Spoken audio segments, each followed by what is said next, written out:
have been reporting on all issues big and small from Andhra Pradesh, Telangana, rest of South India, bringing you all the action, all that you need to know, all that you want to know. The energy of Maximum City is infectious. I bring in that energy in our news coverage from financial capital Mumbai. Covering from the southernmost part of India over the last 23 years, I bring in-depth and 360-degree coverage from the Dravidian heartland. The land of Mishti is also known for its bitter politics. I have seen much war.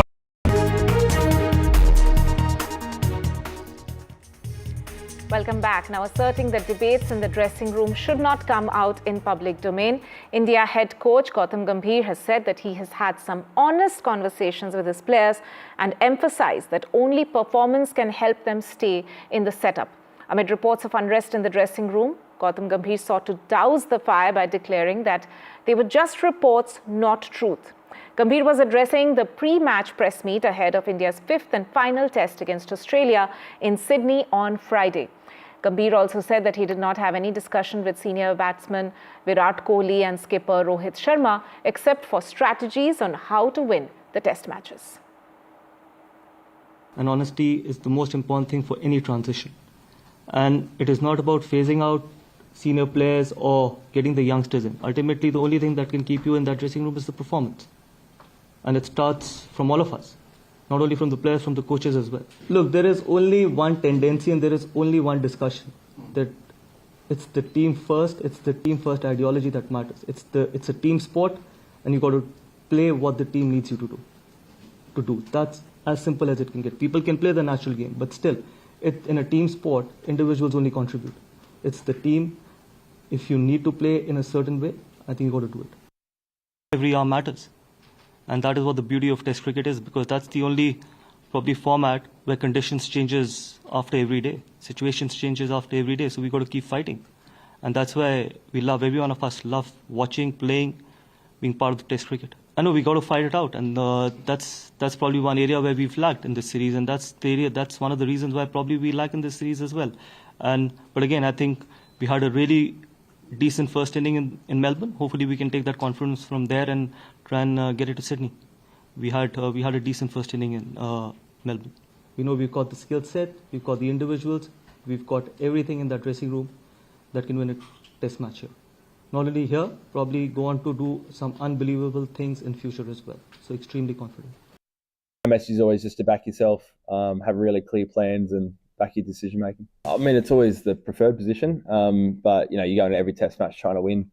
So it's no doubt no different this week. But again, really happy with the last three test matches, how the boys have played. We've shown that for most of it, we've kind of been the front runner, and that's kind of the aim again this week is keep it up.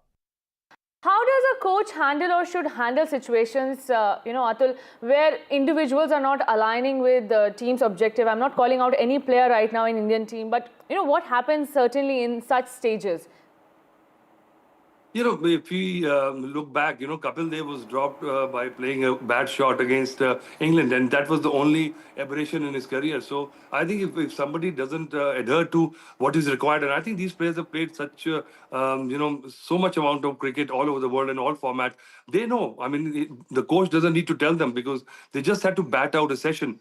And if you play these flamboyant shots, this is not T20. You're not trying to impress or, don't want to get this wow factor.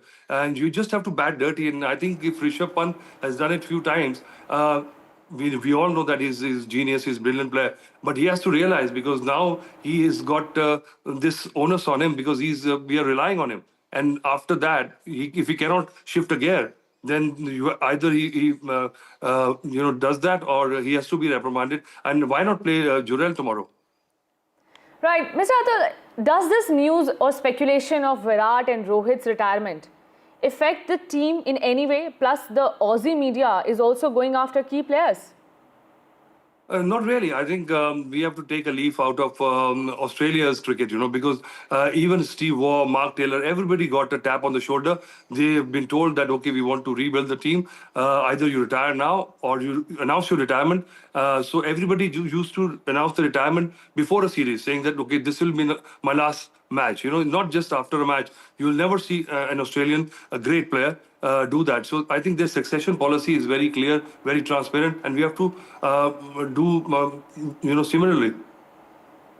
Right. Atul, my colleague Rika is also with me. Yes, Rika, please go ahead. Atul, interestingly, in the press conference, Gautam Gambhir chose to douse the fire by declaring that what came out were just reports, not truth. Gautam himself has been a part of the media. He's been a TV analyst. Do tell us, does Gautam Gambhir really believe what comes out is not truth and it is just reports? But what was so drastic about that? Because what he said was perfectly okay. Because as a coach, if you just lose 7 wickets in a session and lose the test match, whatever he said was valid. And why does he have to retract that? I don't understand. Because if he that's said something, exactly what I'm asking you. Why did he have to retract? I don't know. That's why I'm surprised. Because the media pressure and all that. I think he should be more stern and more harsh. I think because what he said was very, very obvious that you have to pull your weight and this is not done. But now the point is that we are almost at the cusp of ending this test season. So what could that will do? We'll have to see.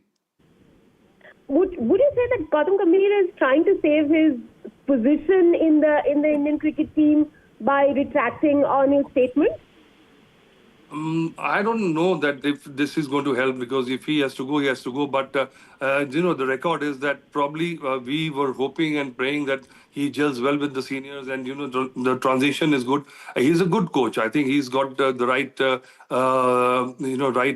ethos. But sometimes, when you've got big stars, we remember what happened with Greg Chappell. So maybe, sometimes you have to find a middle ground.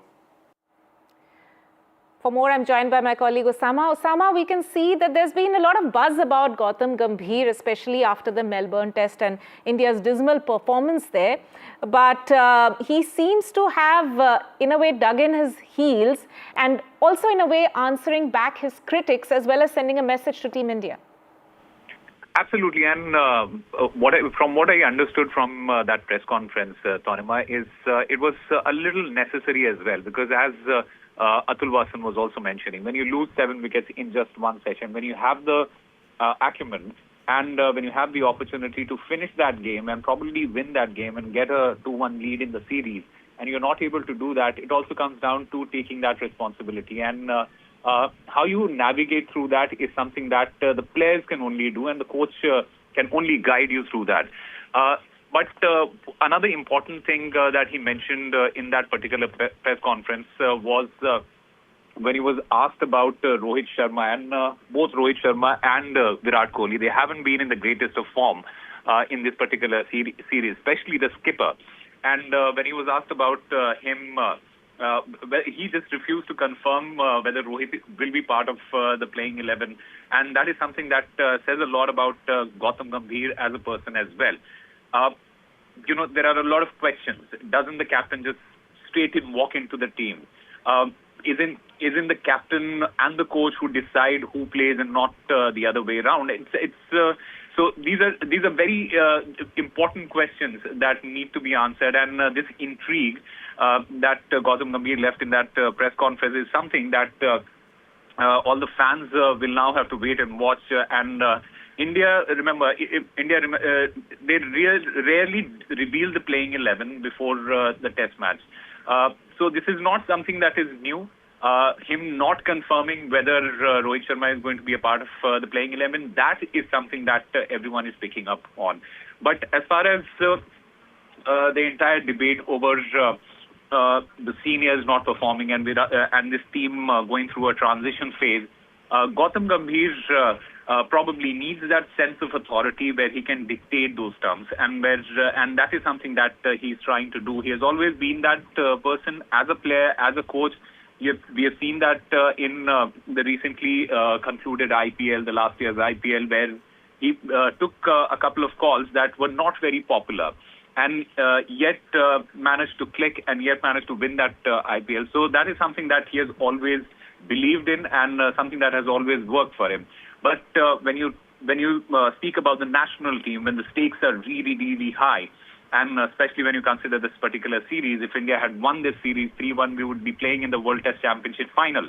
And that is not happening unless India wins the Sydney Test and a couple of other results go India's way. India will not be playing in the World Test Championship final, and that is something that probably is going to hurt a lot of Indian fans as well. Osama there, thank you so much for giving us context to this and background to this entire story coming in from the sporting world.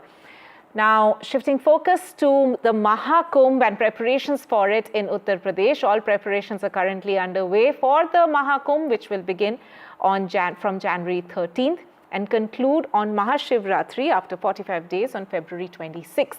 Now, the Uttar Pradesh government has announced that it will provide uninterrupted power during the course of the 45-day mega cultural event. The UP government has decided to install solar-powered street lights for the first time to reduce energy consumption, and these hybrid solar lights are being installed throughout the area in Prayagraj and at all major intersections there. In fact, with these installations, even in the event of a Paka, there'll be no darkness in the Kumbh area. My colleague Himanshu has more details. Around 40 crore pilgrims are expected to assemble here in the Mahakumbh Kshetra to take the holy dip between 13 January and 26 February, and to ensure an uninterrupted 24-hour power supply. A mega electricity plan has been prepared by the Mela administration. To talk more on this, I have with me Manoj Gupta, who is the superintending engineer in charge of the electricity operations. So Manoj ji, ये cables क्या हैं, इनका कैसे इस्तेमाल होगा? Actually पूरे मेले में इसकी जो प्लानिंग होती है, यहाँ पे एसटी लाइनें, एलटी लाइनें, सब स्टेशनों का निर्माण किया जाता है। ये पूरा एक अस्थाई शहर है जो लगभग 4000 हेक्टेयर में बसा हुआ है।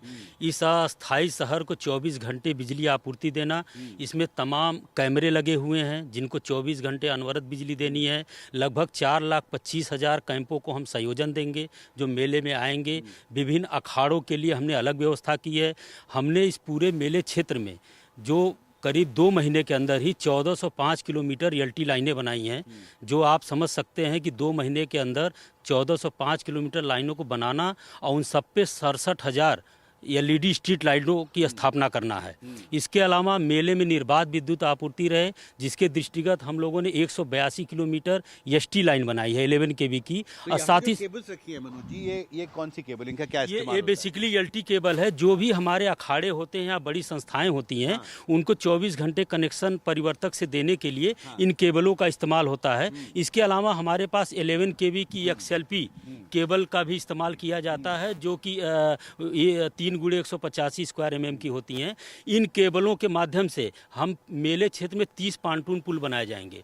लगभग 10 पांटून पुलों से हम इन केबलों को इंटरकनेक्ट करते हैं, ताकि मेले में जो हम 7 132 केवी से आपूर्ति ले रहे हैं, उसके साथ साथ 14 33/11 केवी सब स्टेशन से आपूर्ति ले रहे हैं। इन पूरे का एक रिंग मेन सिस्टम बना हुआ है। रिंग मेन सिस्टम इसलिए कि यदि किसी भी तरह का किसी भी क्षेत्र में ब्रेकडाउन हो तो दूसरे क्षेत्र की आपूर्ति दूसरे क्षेत्र में RMU के माध्यम से पहुंच जाए। We'll be slipping into a short break at the moment. Stay tuned to NDTV.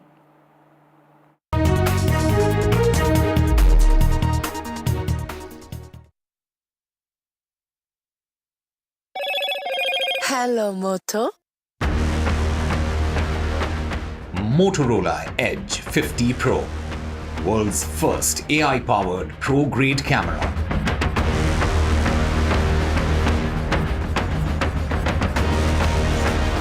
Reports of mass shooting emerges from New York. Shooting reported outside a New York nightclub. At least 10 people reported to be injured. Third tragic incident reported at the turn of the new year in the United States. FBI probes ISIS angle in the New Orleans vehicle attack, which killed 15 people. New Orleans attacker identified as an Afghan war veteran. Bangladesh court denies bail to Hindu priest Chinmoy Das. 11 Supreme Court lawyers had appeared on his behalf in court. His legal team says they will appeal in the High Court.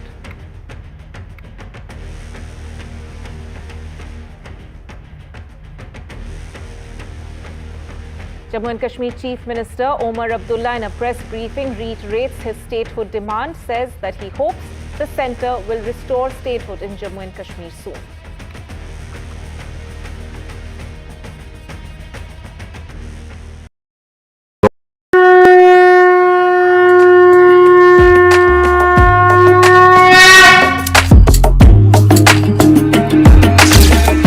Mahakumbh, a festival of faith, the world's biggest spiritual festival, the divine dip at the spiritual Sangam, a sacred confluence of faith, culture and heritage. NDTV's mega coverage of the Mega Fest. NDTV at Mahakumbh 2025.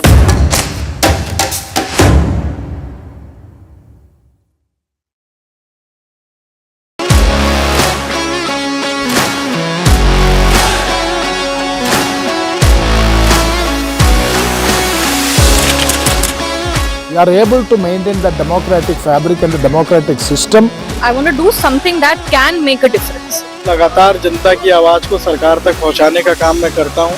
I was a student up until very recently. I really want to work and do something for my people because they have given me this opportunity. They have elected me. सोचा नहीं था कि राज्यसभा सांसद बनूंगी.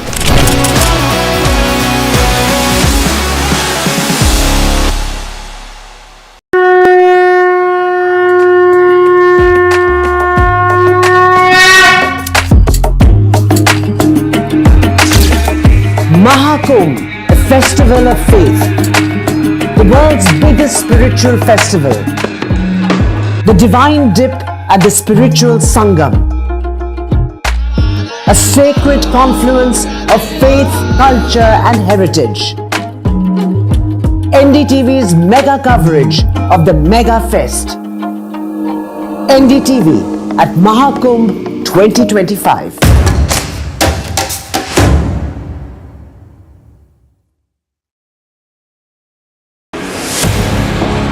2024, the year that was, when India welcomed Ram. When India decided, मैं Narendra Damodar Das Modi, when Jammu and Kashmir turned a historic leaf. As Chief Minister for the Union Territory of Jammu and Kashmir. When India mourned. When India celebrated.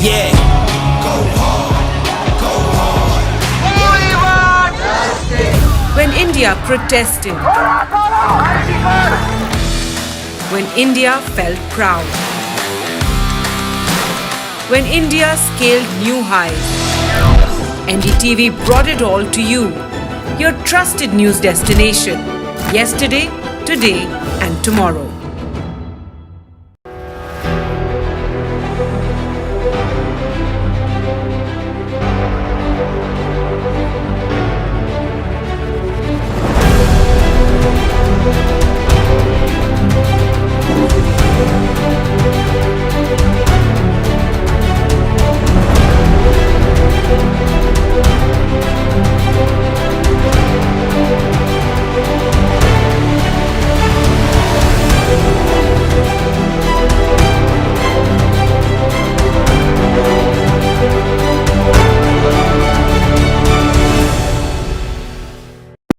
today's interconnected world, India's voice is more crucial than ever. When India speaks, the world listens. At NDTV World, we are that voice, bringing you intelligent and insightful news from India and beyond. From geopolitics and diplomacy to economic shifts, migrations, tech disruptions, and the stories of our diaspora. We cover the news that shapes our global future. NDTV World, your new home for global news is here. Reports of mass shooting emerges from the United States. We're talking about New York City, where a shooting has been reported outside a New York nightclub in the Queens area. At least 10 people were reported to have been injured as they were shot upon. This is the third tragic incident that's been reported as the turn of the new year in the United States. In another attack in the United States, FBI probes the ISIS angle. This attack that took place in New Orleans, in which 15 people have died and 35 others have been injured. The attacker has been identified as an Afghan war veteran. Bangladesh court denies bail to Hindu priest Chinmoy Das. 11 Supreme Court lawyers had to appear on behalf of his lawyer, who has been hospitalized and was not able to be there in person. Now the lawyers are saying that they will appeal in the High Court. Omar Abdullah in a press briefing for the first time since he took charge of the Chief Minister of the state. In fact, now he has gone on to say that statehood is the demand. He hopes that the centre will restore statehood to Jammu and Kashmir. And stray tigers out on a prowl. We are talking about a tiger attacking the forest vehicle in Dausa of Rajasthan. So the forest government on the trail of the three tigers which strayed out of the Sariska Tiger Reserve. The troubled tiger seen targeting the forest department team. Mega Luxury plan for the Mahakumbh, over 400 crore rupees of Mega Luxury infrastructure, and it is the government that's saying that there will be uninterrupted electricity over the 45 days of the Mahakumbh that's going to be taking place in the state of Uttar Pradesh.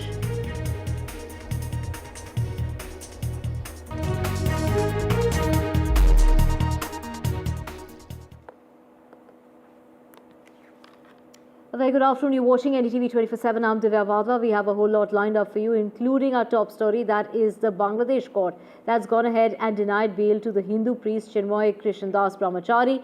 Remember, the priest has been booked in a sedition case in November of last year to allegedly disrespecting the Bangladesh flag.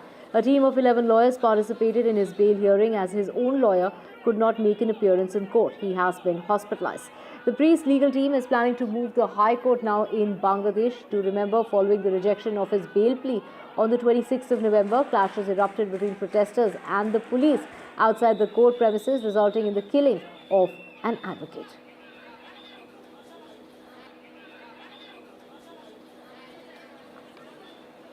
ये बहुत दुखद खबर है। हम जानते हैं कि पूरे विश्व की नज़र इस हियरिंग पर थी और सभी लोग आशा कर रहे थे कि 9 वर्ष में चिन्मय कृष्ण प्रभु को मुक्ति मिलेगी, वो आज़ाद होंगे। लेकिन 42 दिन के बाद भी जब ये आज हियरिंग हुई तो उनके बेल को रिजेक्ट कर दिया गया। लेकिन एक पॉजिटिव खबर ये है कि एटलीस्ट आज उनके जो 10-11 लॉयर थे वो लोग उनके पक्ष में खड़े होकर कोर्ट में उनका पक्ष रख सके। बांग्लादेश गवर्नमेंट को इंश्योर करना चाहिए कि चिन्मय कृष्ण प्रभु को जस्टिस मिले। तो ये जो खबर आई है बहुत ही दुखद है।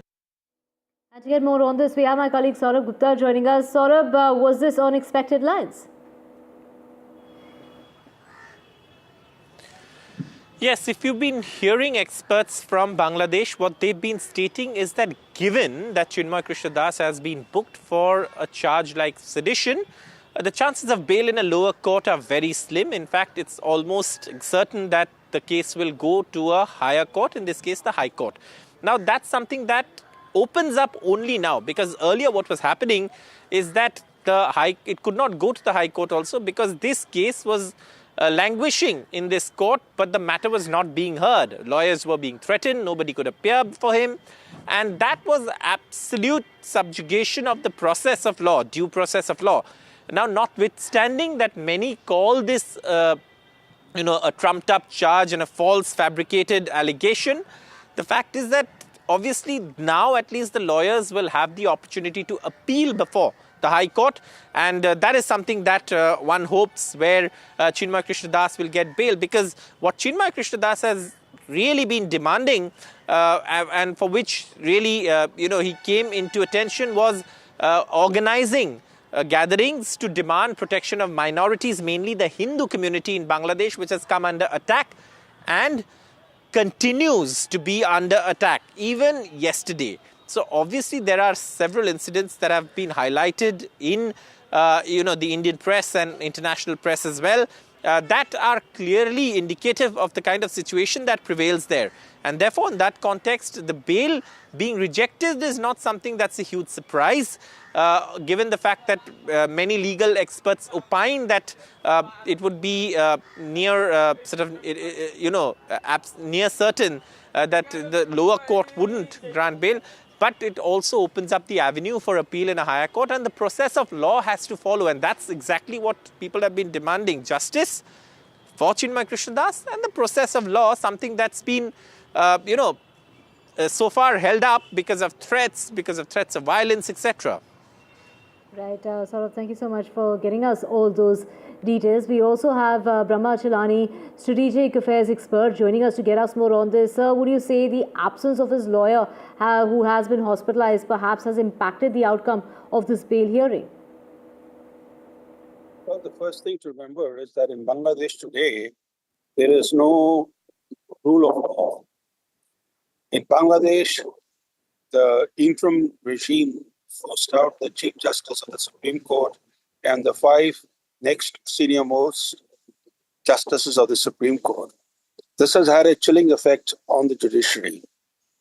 Then there have been thousands and thousands of arrests. Just in 1 week in October, according to official counts, more than 7,000 political detainees were locked up.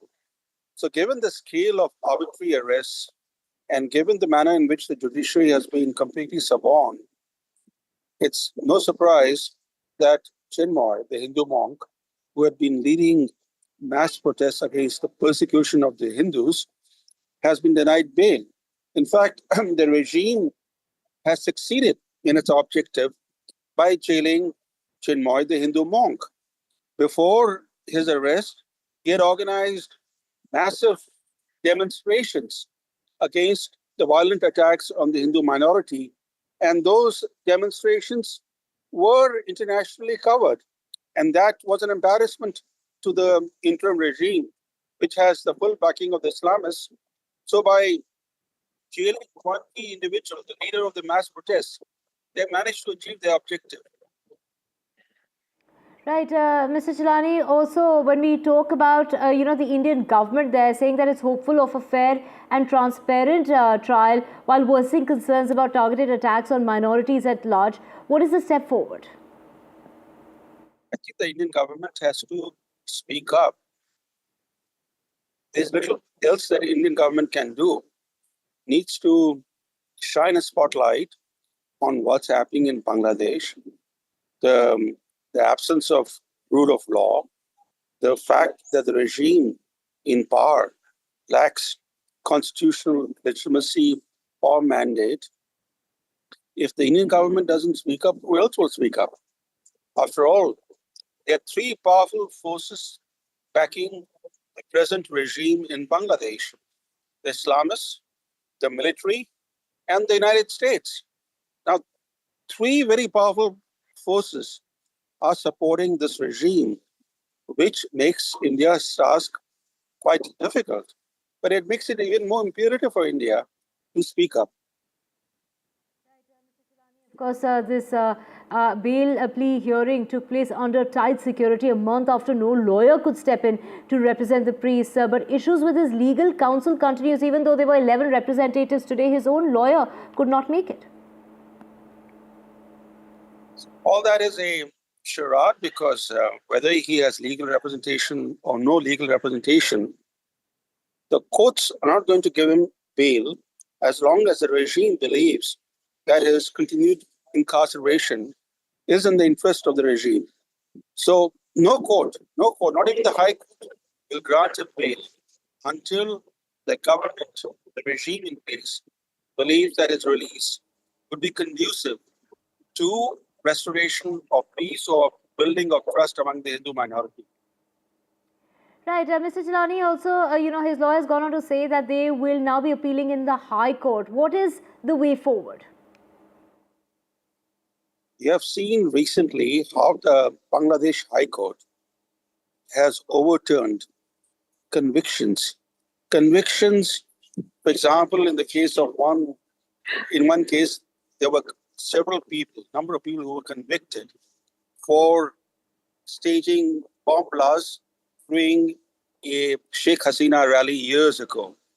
Now, all the convicts have been let off by the High Court. That was just one of several shocking rulings by the High Court. All this indicates that the judiciary is now operating under such threat that no judge, not even in the Supreme Court, is willing to take an independent stance, because any judge who takes an independent stance he faces the risk of the regime unleashing an Islamist mob against him. Right, Brahmachalani, thank you so much for speaking with us and breaking it down for us as to what is the step ahead and what can we expect. The bail plea of the Hindu priest that has been rejected for the second time in Bangladesh's court. And staying with news from Bangladesh, the Army Chief General has said in an interview that ties with India are based on a give and take relationship, while China is a partner in Bangladesh's development.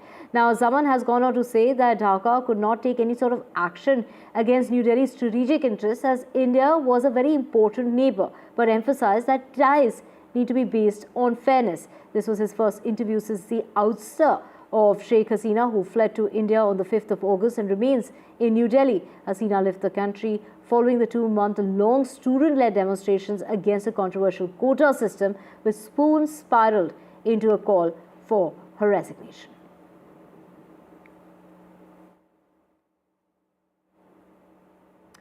Switching tracks to the United States now, and a video has emerged showing the New Orleans attack. There's a security camera footage of the attack that took place in New Orleans. The video showing the truck speeding into the crowd, and this is a video that's gone completely viral on social media. This truck was a Tesla truck, which this is a truck that in that New Orleans video, in which 15 people have died and 35 others were injured in this attack that took place in New Orleans.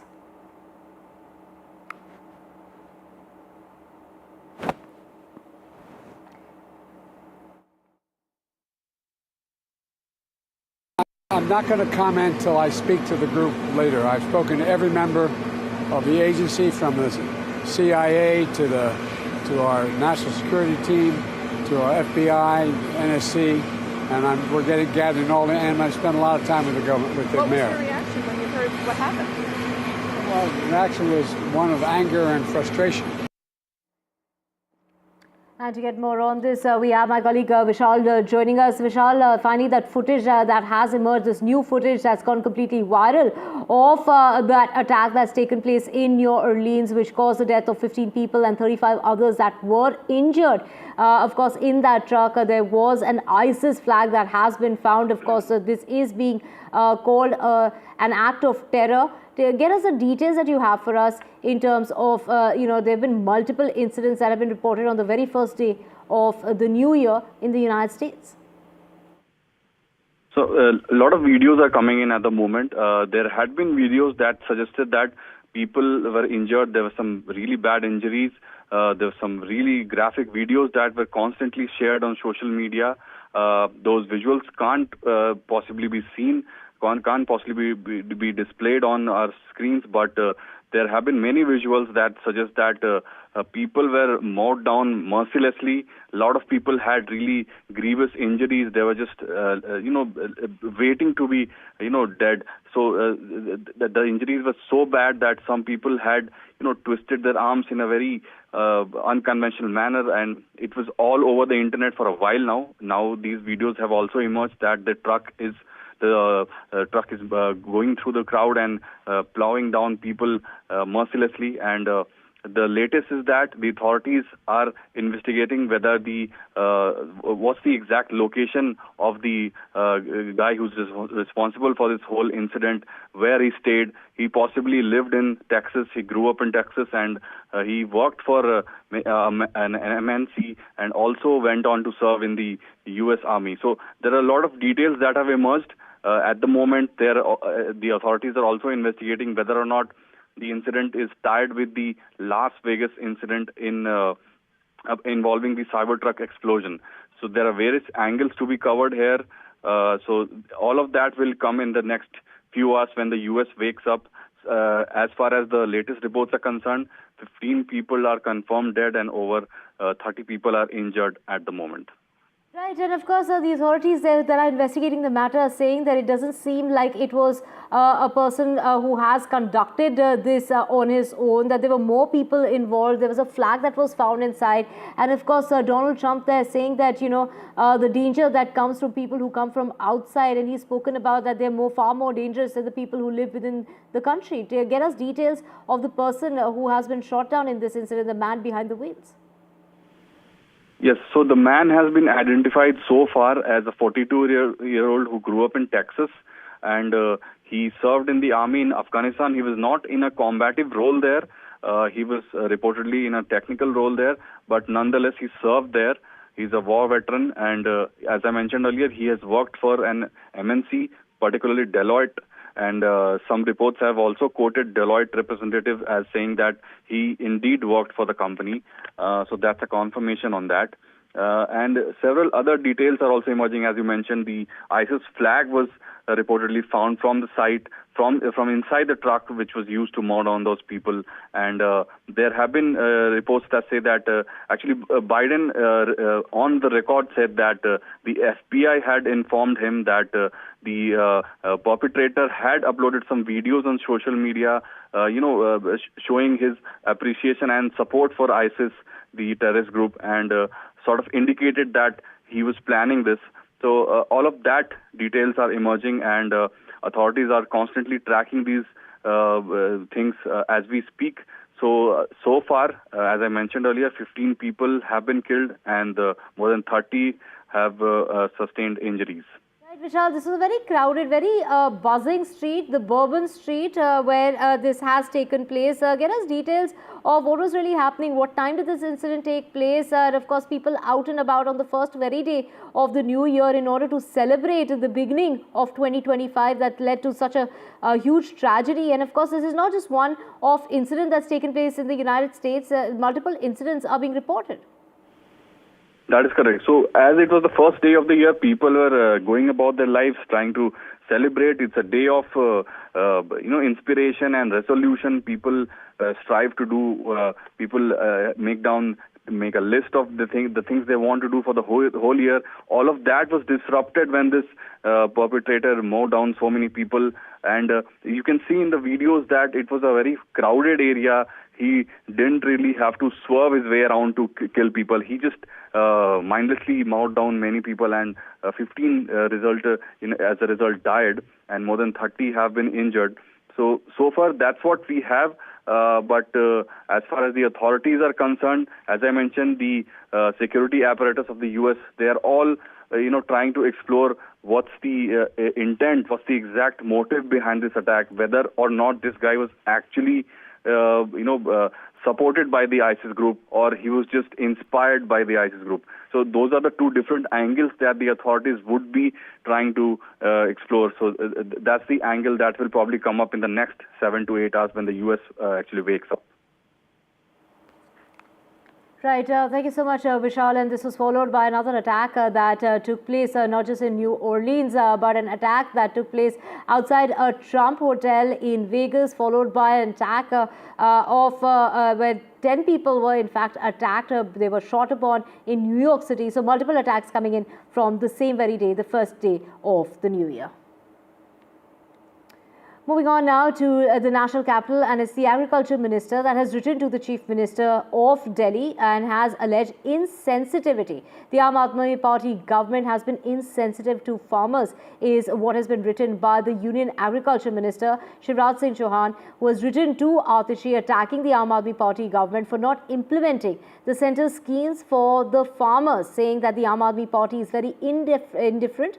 And Chauhan has also even gone on to say that the party that's been in power for the last 10 years, yet the government has not implemented farmer-friendly schemes that the central government has been providing.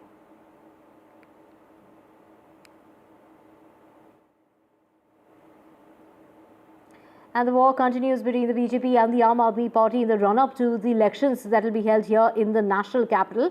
While the BJP and the Aam Aadmi Party have launched aggressive poster campaigns against each other to sway public sentiment ahead of the elections coming up in Delhi. The BJP has alleged that the Aam Aadmi Party is resorting to voter fraud in a bid to retain power, but the party has shared a poster of the Aam Aadmi Party chief alleging that multiple fraudulent voter entries ranging from ages 40 to 80 were registered at a single address without the home owner's knowledge. The BJP describes this as a new game by Arvind Kejriwal in order to rig votes. Arvind Kejriwal मैंने कल भी कहा विषय से भागते हैं। वो भ्रष्टाचार पे बात नहीं करेंगे, वो गंदे पानी पे बात नहीं करेंगे, वो बिजली पे बात नहीं करेंगे, वो टूटी सड़कों पे बात नहीं करेंगे, अपनी चोरी और शराब के घोटाले पे बात नहीं करेंगे, वो इधर उधर की बातें करेंगे। आप हमें इतना बताइए कि दिल्ली को 10 से 12 सालों में जो तुमने बर्बाद किया है उसका जवाब, उसकी जवाबदेही आपकी है या नहीं, इसका जवाब दें। दिल्ली की सरकार क्या कर रही है ये देखने का विषय है। दिल्ली की सरकार ने सिर्फ लूटने और छलने का काम किया है। मेरी पत्नी ने अपना वोट कटवाने के लिए आवेदन 4 जनवरी 2024 को दिया। 4 जनवरी 2024 को यह आवेदन दिया, जिला निर्वाचन कार्यालय सुल्तानपुर। ये वोटर लिस्ट है। मैं भेंट कर रहा हूं और वीरेंद्र सचदेवा और उनकी पार्टी को और मोदी जी को, इसमें मेरे माता जी का नाम है राधिका सिंह, पिताजी का नाम है दिनेश सिंह। इसके अलावा न मेरा वोट है न मेरी पत्नी का वोट है। And my colleague Ishika is joining us to get us more on this. Ishika, of course, you've been reporting on the war between the BJP and the Aam Aadmi Party in the run-up to the elections. And of course, we're going to see this on a daily, in fact, hourly basis. But this time around, it's a poster war that's escalated.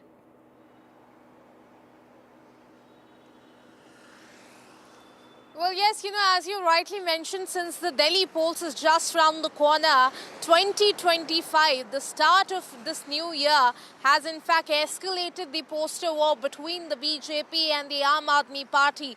Today morning, in fact, BJP again, raising the issue of fake votes, had in fact released, rather issued a poster against Arvind Kejriwal saying that he loves fake voters, and in fact going on to allege that the senior leader of the Aam Aadmi Party, Sanjay Singh, his wife, both of them have been registered in numerous constituencies here in the national capital.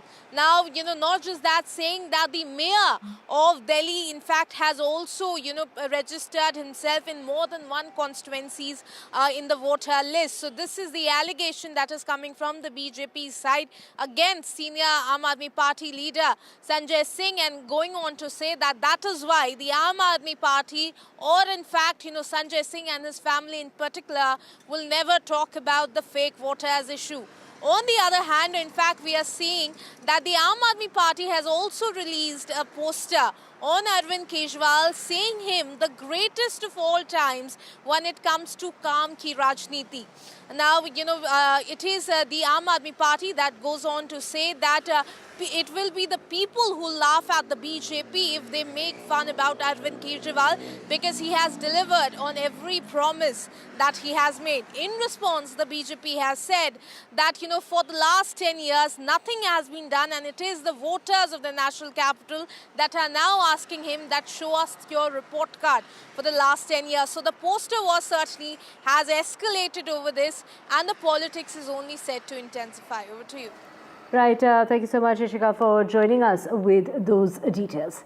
Switching tracks now to more news, and the news coming in as far as the farmers' protest that is continuing on the Kanori border is farmer leader Jagjit Singh Dalewal's indefinite hunger strike that's entered the day 37. Groups leading the protest say that they will not relent unless demands are met, as the deadline to shift Dalewal to hospital ended today. The Supreme Court heard the matter, and it's the Punjab government that's gone ahead and said that negotiations are underway with the farmers, and the top court has said that the farmers' protest can continue with medical assistance, while also asserting that no harm should come to farmer leader Dalewal, and has asked Punjab and Haryana officials to file a response. The next hearing will be held on the 6th of January. My colleague Nupur Dogra has the details. The Supreme Court made certain big observations about the Punjab against the Punjab government as well as the other farmers who are protesting there. the Supreme Court said that asked the Punjab Attorney General if the Punjab government has actually informed the farmers that the court has constituted a committee to reach a conciliation, and it also remarks that Punjab government's approach does not seem like that they want a reconciliation in this case. So this comes in as a very strong observation, and the court has said that their primary concern in this case for now is Daliwal's health, as he is a leader who is not politically aligned to any party. The Supreme Court has remarked this while hearing the case, and their concern is only to first get medical help to medical assistance to Daliwal, and he can continue his fast after that. And any other thing the Supreme Court said is ready to hear farmers, is ready to hear the case, and but still Punjab government asked for more time, as they said that they're trying to convince Daliwal to accept help. So now the case will be taken up again on Monday. Right. And the court will seek a compliance report from Punjab government for hospitalization of Daliwal. Right, thank you so much, Nupur, for getting us all those details. Switching tracks now to Karnataka, news coming in of 5 people who have been injured after a bus that tilted in Karnataka. This bus that tilted while avoiding a tanker passengers. The vehicle that broke the windows they had to break windows in order to escape that route. Well, this is news coming in from Karnataka of 5 people who have been injured. 5 people have gotten hurt in that very shocking incident that's come to light of the bus that overturned. As you can see visuals on your screen of that bus that overturned in Karnataka. It overturned while it was trying to avoid a tanker. The passengers needed to break the windows in order to get outside that bus that had tilted on the road. My colleague Nihal joining us. Nihal, get us details of the shocking incident which has come to light. What is it that really happened that led to this bus to overturn, and it was the passengers who were so badly trapped that they needed to break the windows in order to come out? The police sub-inspector who is on the spot, he told me a few moments back that around 10:30 a.m. today, this incident happened at Manikatta Cross. It is very close to Bagalkote city. It is the rural part of Bagalkote. This bus was, while coming to the city, tried to avoid a fast-moving tanker that was coming to Bagalkote from Benur, and in order to avoid it, it skid and it toppled also. And luckily, it was not full with passengers. So that is why only 2 passengers, what the police sub-inspector told me, sustained minor injuries, and they were taken to the nearby hospital. There they were given first aid and they have been discharged. Now the tanker, the fast-moving tanker who was over-speeding, the driver has been arrested and he is being interrogated. Right, thank you so much, Nihal, for getting us all those details. With that, we're slipping into a very short break. Back with a whole lot more. To stay with us.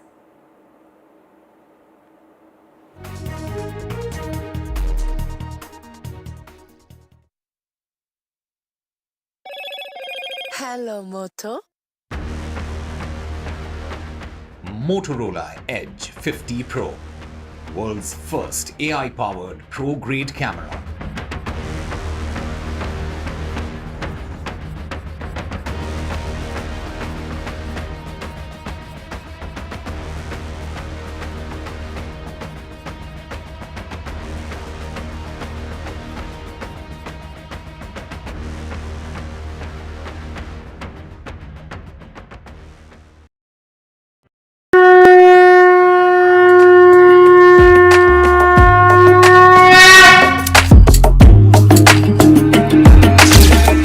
Mahakumbh, a festival of faith, the world's biggest spiritual festival, the divine dip at the spiritual Sangam,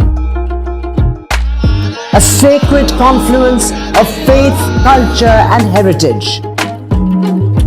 NDTV's mega coverage of the Mega Fest.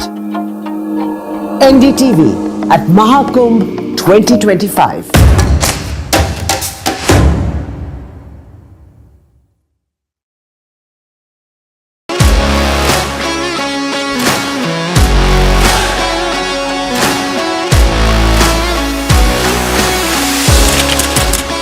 We We are able to maintain the democratic fabric and the democratic system. I want to do something that can make a difference. लगातार जनता की आवाज को सरकार तक पहुंचाने का काम मैं करता हूं. I was a student up until very recently. I really want to work and do something for my people because they have given me this opportunity. They have elected me. सोचा नहीं था कि राज्यसभा सांसद बनूंगी.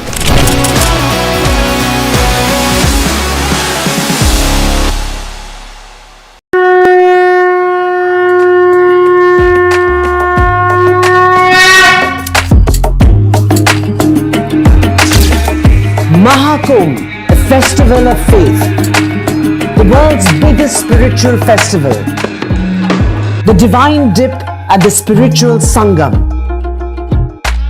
a sacred confluence of faith, culture and heritage. NDTV's mega coverage of the Mega Fest. NDTV at Mahakumbh 2025.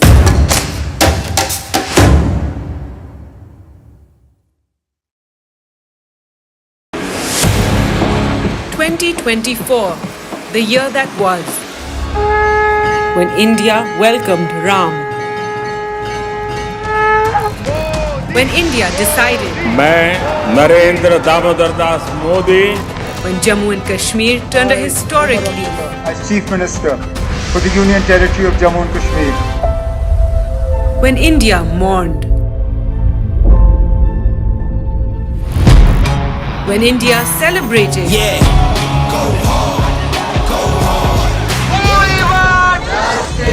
when India protested, when India felt proud, when India scaled new heights, NDTV brought it all to you, your trusted news destination, yesterday, today and tomorrow.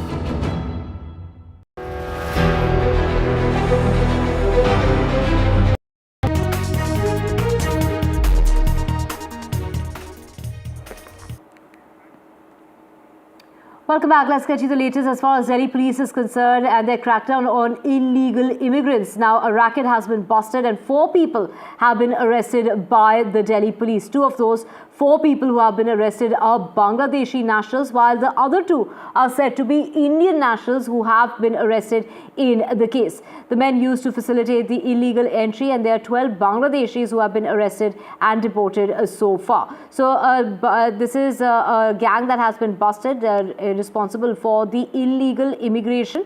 The illegal immigration racket that has been busted, and 4 people have been taken into custody by the police here in the national capital. 2 of those are Bangladeshis, while 2 are said to be Indians. The men used to facilitate illegal entry, and 12 Bangladeshi people have been arrested and deported so far. So this is the latest that we are getting. Breaking news coming in regard to the crackdown as far as Delhi police is concerned.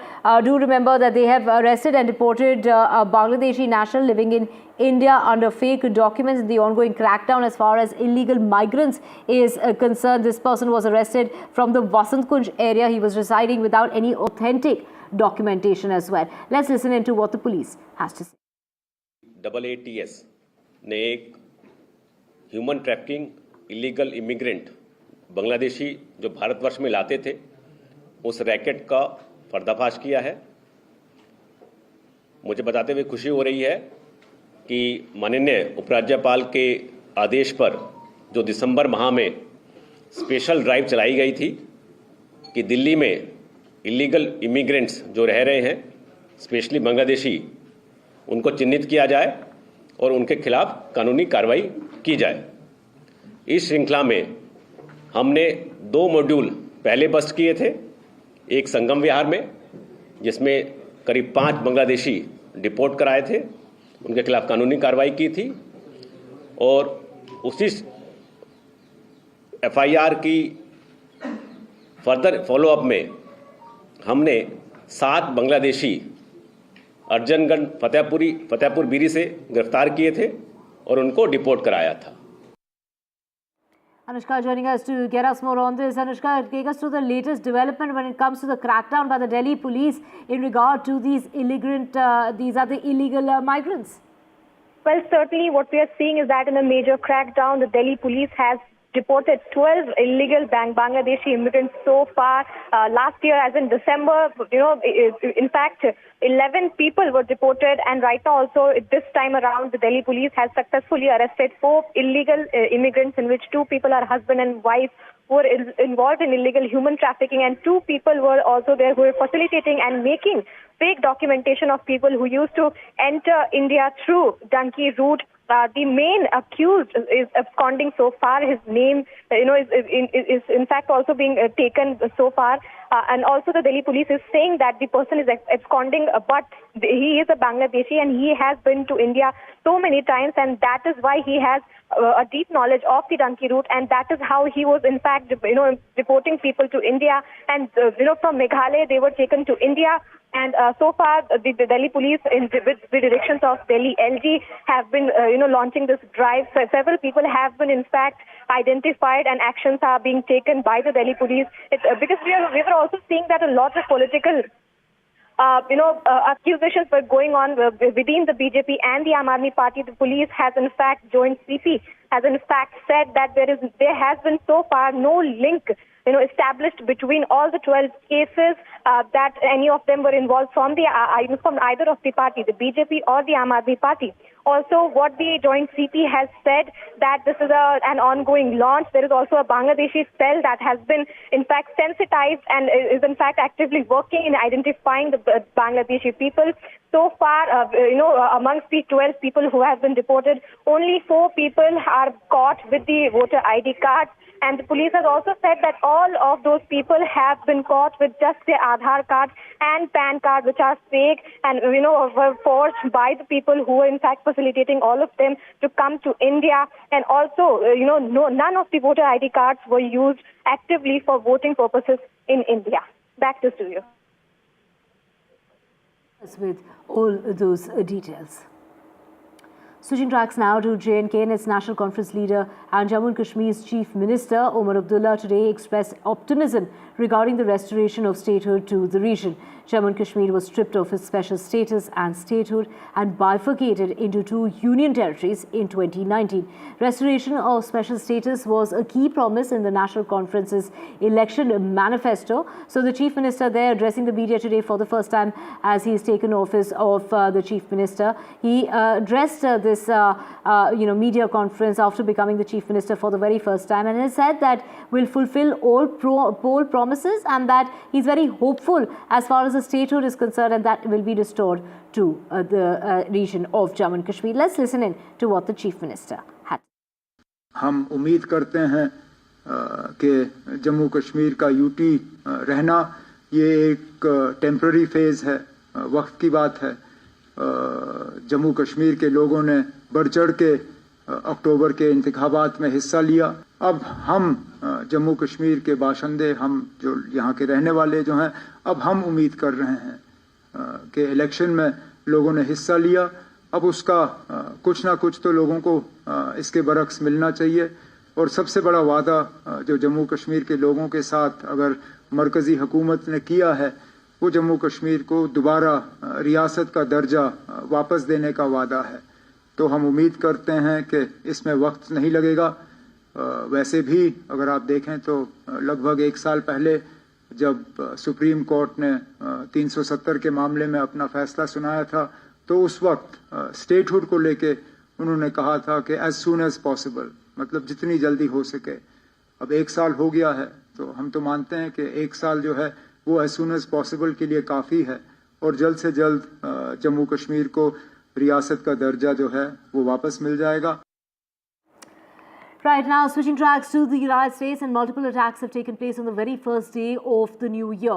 To begin with, there was an attack which took place in New Orleans, in which the video that you're seeing on your screen has gone completely viral. This is the latest video of that attack that took place, in which 35 people have been injured, 15 people have died in an incident, that shocking incident in which a man who used his car in order to run people over. In this incident, the man has now been shot dead. He is said to be from He did serve in the Afghan army, is what we are hearing. And of course, when we take a look at these visuals of how many people were hurt in this attack that took place on the very first day of the new year.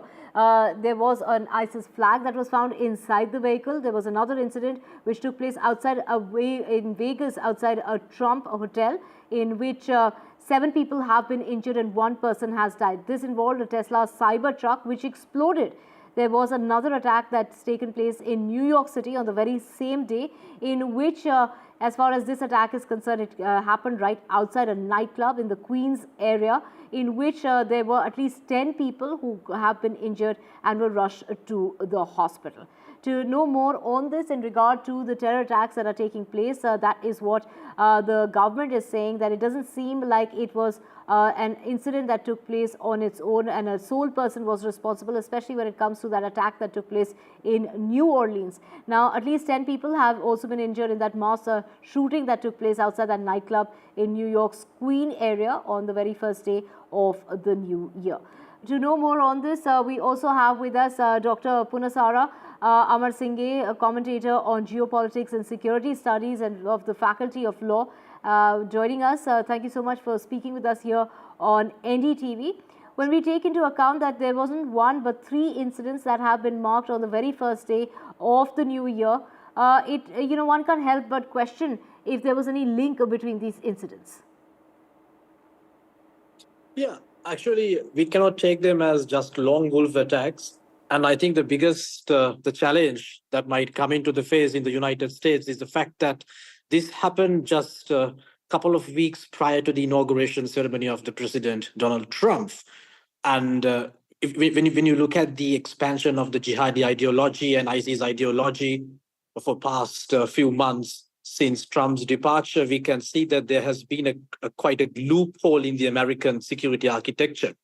So as an expert, as a commentator, frequent commentator in the geopolitics and international security, my take is it's going to be quite critical time ahead for the administration of the President Trump, as he has to confront the rise of the Islamic and ISIS revival ideology in the United States. So basically, I don't want to get into the details of what happened in the New Orleans on the very first day of this year. But if you can recall how President Trump was confronting and defeating the ISIS terrorism when he took over from the President Barack Obama, it was spectacular. We know what happened to Baghdadi. We know what happened in the Benghazi in Syria. The Trump administration successfully decimated the ISIS ideology and ISIS terrorism globally. But what happened after that was something much more questionable, because the American administration, who the one who came after Donald Trump, they were rather reluctant, or they were not in a proper position to continue that momentum of the security. Especially having said that, I must emphasize recently there has been a slight amendment from the President Trump's policy mechanism that he's going to have a huge budget cut over FBI. That is going to be, again, it's going to be detrimental. It's going to be a bit of a challenging scenario for the American security, because as we know that it is the FBI, the Federal Bureau of Investigation, who plays a dominant role in the counterterrorism activities within the United States of America. And then even recently, they found out, they uncovered a plot to assassinate President Trump with the support coming from the Iranian regime. So all in all, what I can say is that this is not just a lonely wolf or black swan event. This could be quite a challenging scenario in the days to come due to 2 reasons. First thing is that there is a trend of the right-wing politics going on in certain states of the United States of America that leverages the Islamophobic values, Islamophobia, among the American civil society. Even if you look at the culprit who conducted this series of attacks on the 1st of January, he happened to be a war veteran, right?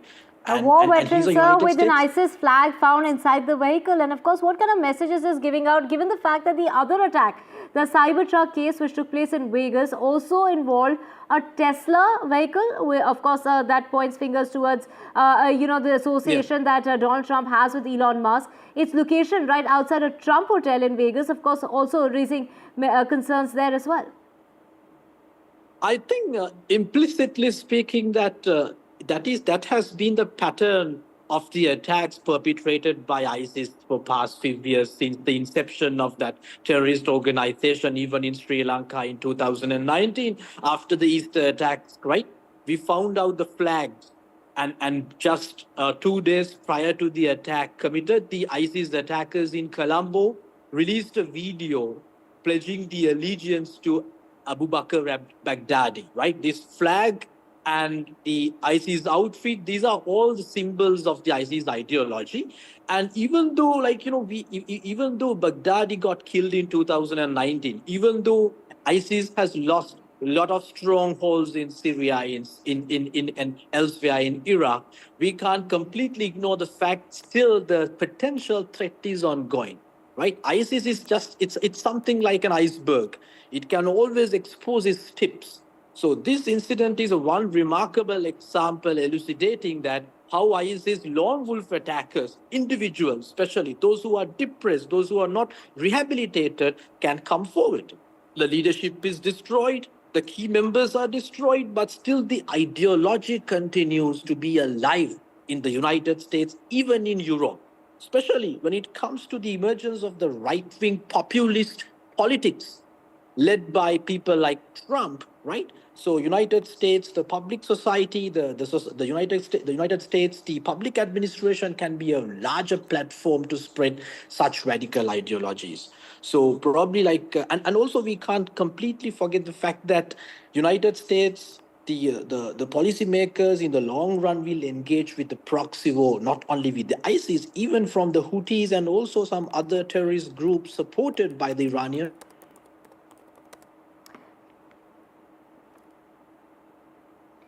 Right, of course, this is at a time when President Joe Biden has gone on to say that such acts will not be tolerated on any community whatsoever. And of course, Donald Trump on the other side is saying that this is what it's very indicative of the people who are coming from outside the country and how they have been attacking the country, and they're more dangerous than the ones who live there. And, Donald Trump has gone on to say that this is something that wouldn't happen under his watch. Let's just also get more details on this in regard to, in the run-up to President-elect Donald Trump taking charge as the President of the United States all over again. Is this a time when this seems to be a very volatile time, given the fact that the perception that people have of Donald Trump over that of Joe Biden?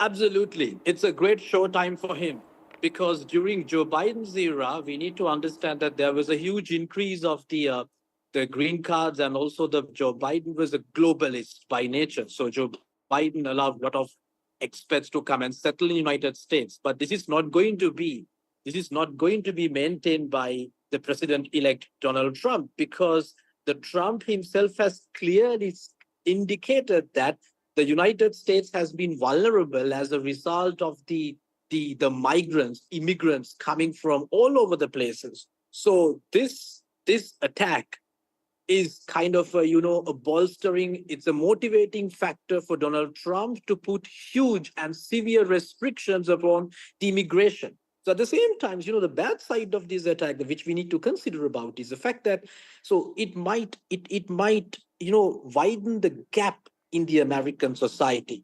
We don't need to recall what happened in 2020 after the death of the George Floyd, which finally paved the path for the loss of Donald Trump. So I would say that history is going to be repeated, because once Donald Trump comes back to White House with all these formidable, the right-wing political experts, he's going to opt for more restrictive, more cautious mechanisms on the immigrants, by just based on these events like New Orleans or Vegas. Right. Thank you so much, Dr. Punsara, for joining us with all those details and breaking it down for us as to the run-up to the U.S. elections, where there is going to be a change of guard, and we are seeing, on the very first day, multiple attacks that have taken place in various cities of the United States, from New Orleans to Las Vegas and New York City, all these areas which are bustling on the very first day of the year and have come under an attack. Well, switching tracks now to breaking news coming in, and it is the Madras High Court that's coming down heavily as far as the Anna University case is concerned. The High Court has gone on to say that the assault case is being politicized and there's literally no focus when it comes to real issue at hand, which is women's safety. So the High Court is saying that the focus should really be on what needs to be done going forward in regard to the safety of women in the city and in the state of Tamil Nadu. But we have Sam Daniel joining us. Sam, take us through the proceedings in court, and it is the High Court coming down heavily as to what is really happening after this assault case, that the case is just only being politicized and no lessons are being learned here. Divya, this observation was made by the High Court Judge Justice Vel Murugan when Patali Makkal Katchi, an ally of the BJP, had mentioned about the Tamil Nadu police denying permission for the PMK to hold a protest in Chennai on the sexual assault of a woman student in Anna University case issue. It's in this context the judge observed that the issue is being politicized and there is no concentration on ensuring women's safety. And the court, in that sense, at least at that point, did not give any nod for the PMK's protest. And this happened on the 23rd of December when a woman student on campus was sexually assaulted by an outsider. And police so far have arrested one person. Investigations underway. Meanwhile, the Madras High Court has also constituted a 3-member special investigation team, all women team, to investigate the issue. And the opposition has been pointing out that this issue is a reflection of declining law and order in Tamil Nadu. But the ruling DMK has been denying, saying that in 5 hours, the alleged perpetrator has been arrested. Investigation is underway, and they've been saying that discussion is underway with university authorities to make sure strengthening of security would be done and this will not repeat. It's in this context when one after another political parties are trying to hold protests in the city. The court has made this observation, Divya. Right. Thank you so much, Sam, for joining us with those details. And let's just switch tracks now and get you the latest in terms of Rajasthan in the man-animal conflict that's been reported from the Sariska Tiger Reserve, which has a total of 42 tigers, but 3 have strayed out of the Tiger Reserve. While 2 tigers have travelled to forest areas, 1 tiger has travelled towards Dosa, where it has already attacked 3 people. The forest department teams have not managed to tranquilize the tiger yet, and videos have emerged which shows a tiger attacking the forest department team. The vehicle of the forest department team was attacked. Reports suggest that 3 tigers are young males which have strayed out in search of territory. 2 tiger reserve teams from Ranthambore and Sariska and a team from Jaipur are on the trail of the tiger. The forest department team is actually focusing on this tiger which is near Bandikui. And as you can see, this tiger is roaming around in the field. In fact, it was crouched in a mustard field. And when the forest department team came close to the tiger, in that bolero, the tiger actually rushed out and, sort of climbed onto that bolero camper.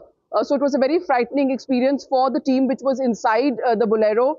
Apparently, the windows or the windscreen of that vehicle got shattered. The people inside had a narrow escape. Now, since this particular tiger, which is about a 3-year-old male, is still roaming around in that area, which is in Bandikui, it's somewhere halfway between Dosa and Jaipur. Since that tiger is very close to human habitation, the first priority is to tranquilize it and take it back either to Sariska or release it somewhere else. As far as the other 2 tigers are concerned, they are in forest areas. They have strayed out of Sariska, but they are in forest areas, so there is no immediate danger to human habitation.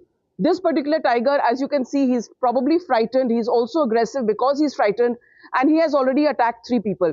And he has attacked that forest camper as well. So, given this kind of a situation, there is a worry, and the forest team is working overtime. They are camped there. Senior forest officials are camped there, and they are trying to tranquilize the tiger. Thank you so much, Harsha, for joining us with all those details. Switching tracks now to Team India, that was hosted by the Australian Prime Minister just ahead of the fifth and final Border Gavaskar Trophy test. Hosting the Indian and Australian players was Anthony Albanese just ahead of that fifth test. Well, the Prime Minister jokingly suggested a law that forces India's pace spearhead to bowl left-handed or off for one step against the home team. This is what he had to say about Jasprit Bumrah.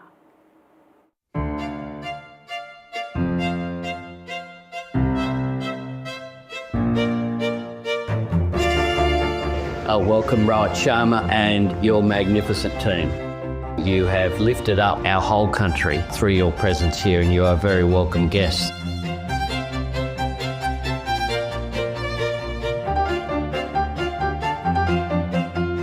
Australia is a beautiful country to travel, but a tough place to tour. Probably one of the toughest tours for any sportsman. The crowds have been absolutely amazing. We've got another test match to go. Hopefully we can entertain the crowd the way we've entertained over the course of last 4 test matches. Finally, thank you very much for hosting us again. Happy New Year.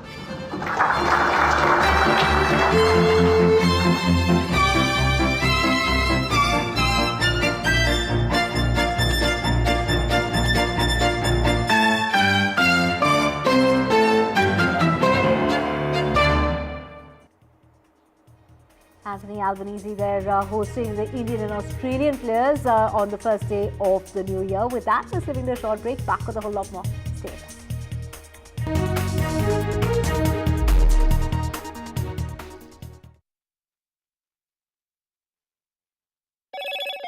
Hello, Moto.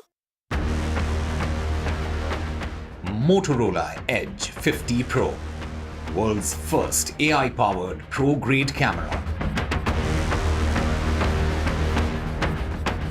And Kashmir turns into winter wonderland with the temperatures there dropping at most places in Kashmir as cold conditions have triggered their grip on the valley. Shopian in South Kashmir was one of the coldest places, so with the mercury there dropping to minus 10.2 degrees Celsius.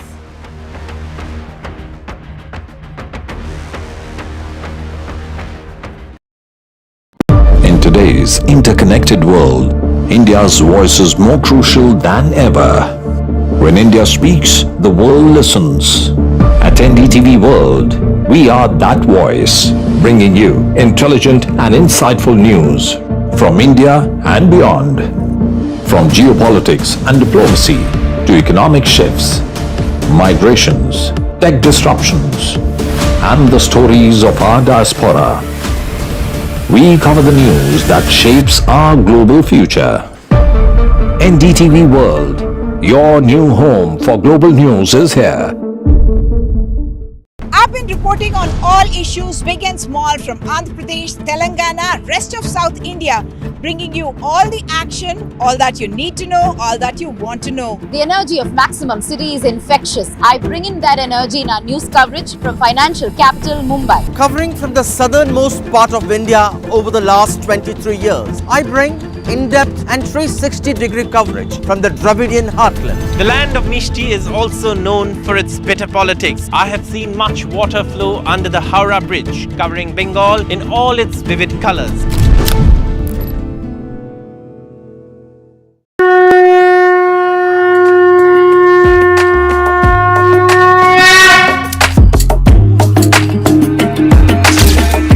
Mahakumbh, a festival of faith. The world's biggest spiritual festival. The divine dip at the spiritual Sangam. A sacred confluence of faith, culture and heritage. NDTV's mega coverage of the Mega Fest. NDTV at Mahakumbh 2025.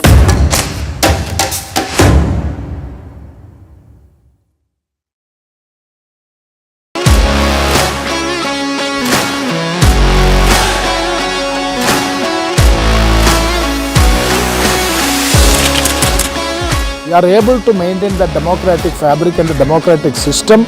I want to do something that can make a difference. लगातार जनता की आवाज को सरकार तक पहुंचाने का काम मैं करता हूं.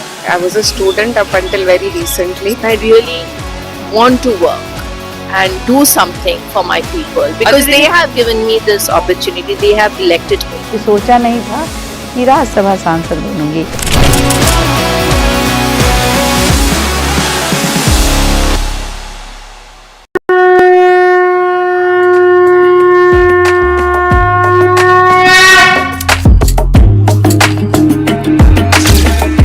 Mahakumbh, a festival of faith, the world's biggest spiritual festival, the divine dip at the spiritual Sangam,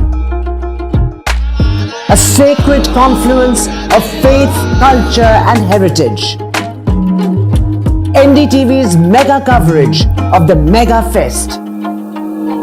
NDTV at Mahakumbh 2025.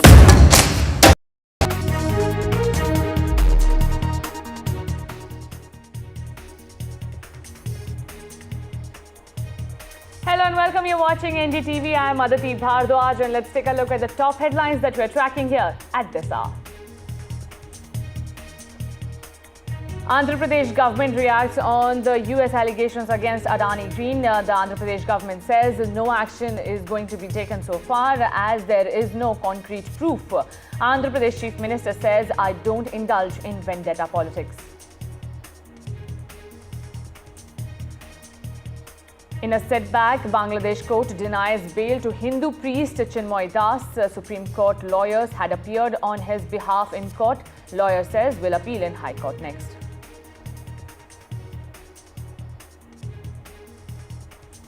FBI probes ISIS angle in the New Orleans vehicle attack which killed at least 15 people.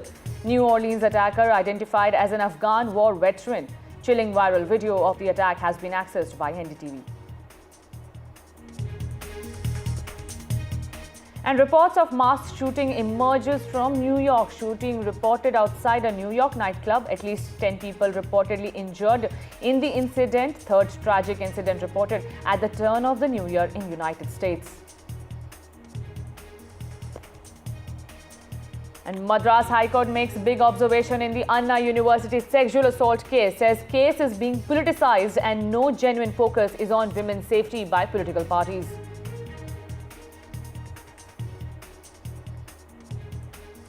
Forest Department is on the trail of 3 tigers which strayed out of Sariska Tiger Reserve. Troubled tiger seen targeting Forest Department teams and villagers.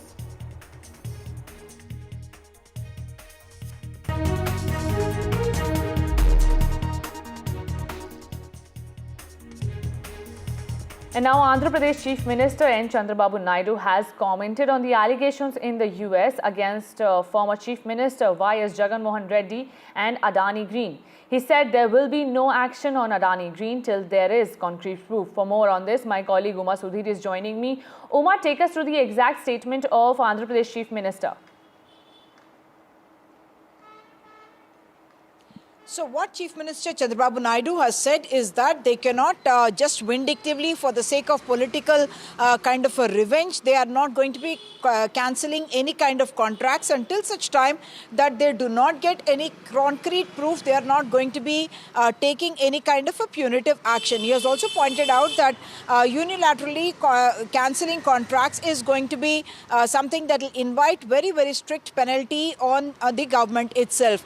3 things that he has said. One, that the agreement with the Solar Energy Corporation of India was in fact something that was beneficial to the government of Andhra Pradesh because it was giving power at a cheap rate. The government does have the indictments that the Securities Exchange and Commission in the US has given and named a foreign official number 1. But Mr. Chandrababu Naidu has pointed out that no concrete proof has really come about in this particular context, and that's the reason why they are not going to take any action as of now. And he has said that we will move as per the provisions of the law after examining the records. And this, of course, he said at the TDP headquarters in Mangalgiri. And he said also that the cancelling of contracts is not an option because they need to have proof. What I must point out is that on the 22nd of November, Chief Minister Chandrababu Naidu had said in the floor of the Assembly that they could in fact consider taking action on this if the allegations were proved. But as of now, they found no reason to think that there was any proof in this matter, and therefore they are not going to take any action on this particular issue. As you would recall, between 2019 and 2024, when Jagan Mohan Reddy was the Chief Minister, is when this allegation apparently is coming about, when they are talking about some foreign official from the Andhra Pradesh government who had been allegedly paid a bribe. What the former Chief Minister, Mr. Jagan Mohan Reddy, had told NDTV was that this was purely between three government agencies. One was the Solar Energy Corporation of India, second was the Andhra Pradesh government, and third was the power company in Andhra Pradesh, which is again a government-owned corporation. And he has said there is no question of any private agency playing any role in this, and he had said there is no question of them coming into this tripartite contract which he had entered into only because power was being offered at ₹2.49 per unit, which he pointed out that historically has been the lowest ever price at which power has been purchased by Andhra Pradesh. And considering the fact that the state is even otherwise struggling for funds, he saw nothing wrong in the government proactively agreeing to a proposal given by a Government of India body, which is the Solar Energy Corporation of India, and entering into a contract for purchase of power at the lowest ever rate. And therefore, any question of any third party involvement or a private party involvement was totally ruled out, is what Jagan Mohan Reddy had also said. And subsequently now the Chief Minister also saying that this is this power at this rate is actually beneficial to Andhra Pradesh, and therefore they have no proof, and therefore they are not going to take this any further in terms of cancellation of any contracts. Right. Thank you so much, Uma Sudhir, for joining us with that update. A Bangladesh court has denied bail to Hindu priest Chinmay Krishna Das. Remember, the priest had been booked in a sedition case in November last year for allegedly disrespecting the Bangladesh flag. A team of 11 lawyers participated in his bail hearing today as his lawyer could not make an appearance in court. He has been hospitalized. The priest's legal team is planning to move High Court now in Bangladesh. Do remember, following the rejection of his bail plea on November 26, clashes erupted between protesters and police outside the courtroom. And this resulted in the killing of one advocate also. But after this, unrest has been following in Bangladesh. Take a look at how India is reacting to it.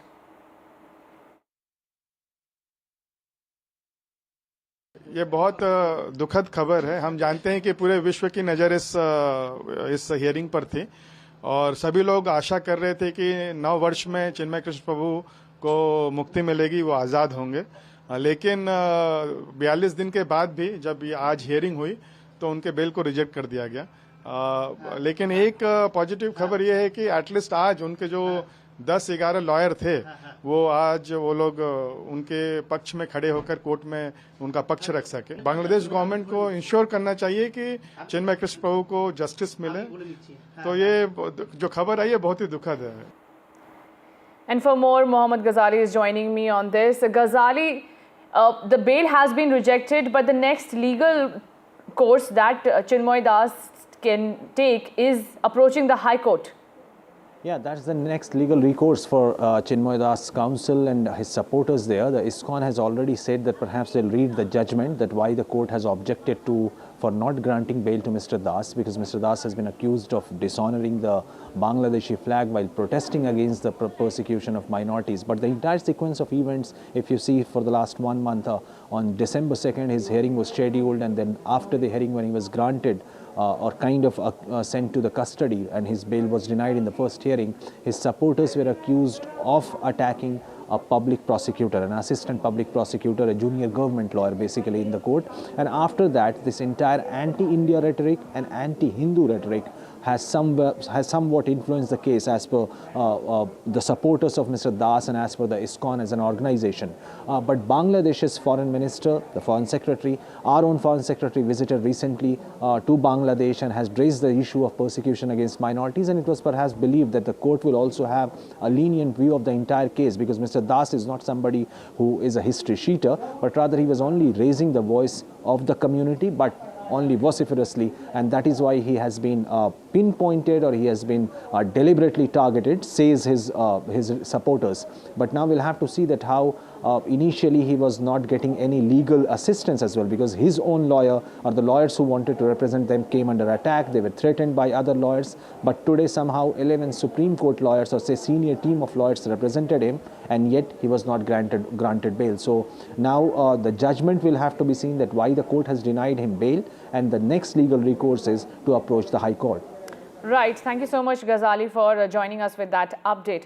My colleague Divya also spoke to the legal experts and also the strategic expert on what they think about the Bangladesh hearing. Take a look. Absence of his lawyer who has been hospitalized perhaps has impacted the outcome of this bail hearing. Well, the first thing to remember is that in Bangladesh today, there is no rule of law. In Bangladesh, the interim regime forced out the Chief Justice of the Supreme Court and the 5 next senior-most justices of the Supreme Court. This has had a chilling effect on the judiciary. Then there have been thousands and thousands of arrests. Just in 1 week in October, according to official counts, more than 7,000 political detainees were locked up. So given the scale of arbitrary arrests, and given the manner in which the judiciary has been completely suborned, it's no surprise that Chinmoy, the Hindu monk, who had been leading mass protests against the persecution of the Hindus, has been denied bail. In fact, the regime has succeeded in its objective by jailing Chinmoy, the Hindu monk. Before his arrest, he had organized massive demonstrations against the violent attacks on the Hindu minority, and those demonstrations were internationally covered. And that was an embarrassment to the interim regime, which has the full backing of the Islamists.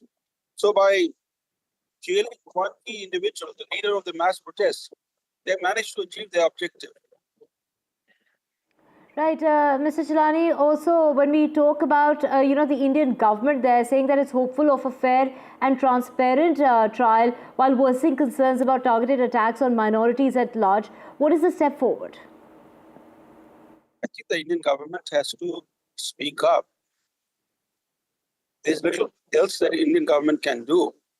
Needs to shine a spotlight on what's happening in Bangladesh, the absence of rule of law, the fact that the regime in power lacks constitutional legitimacy or mandate. If the Indian government doesn't speak up, who else will speak up? After all, there are 3 powerful forces backing the present regime in Bangladesh: the Islamists, the military, and the United States. Now, 3 very powerful forces are supporting this regime, which makes India's task quite difficult. But it makes it even more imperative for India to speak up. And now a big statement coming in from Bangladesh Army Chief. He said in an interview on Wednesday that ties with India are based on give and take, while China is a partner in Bangladesh's development.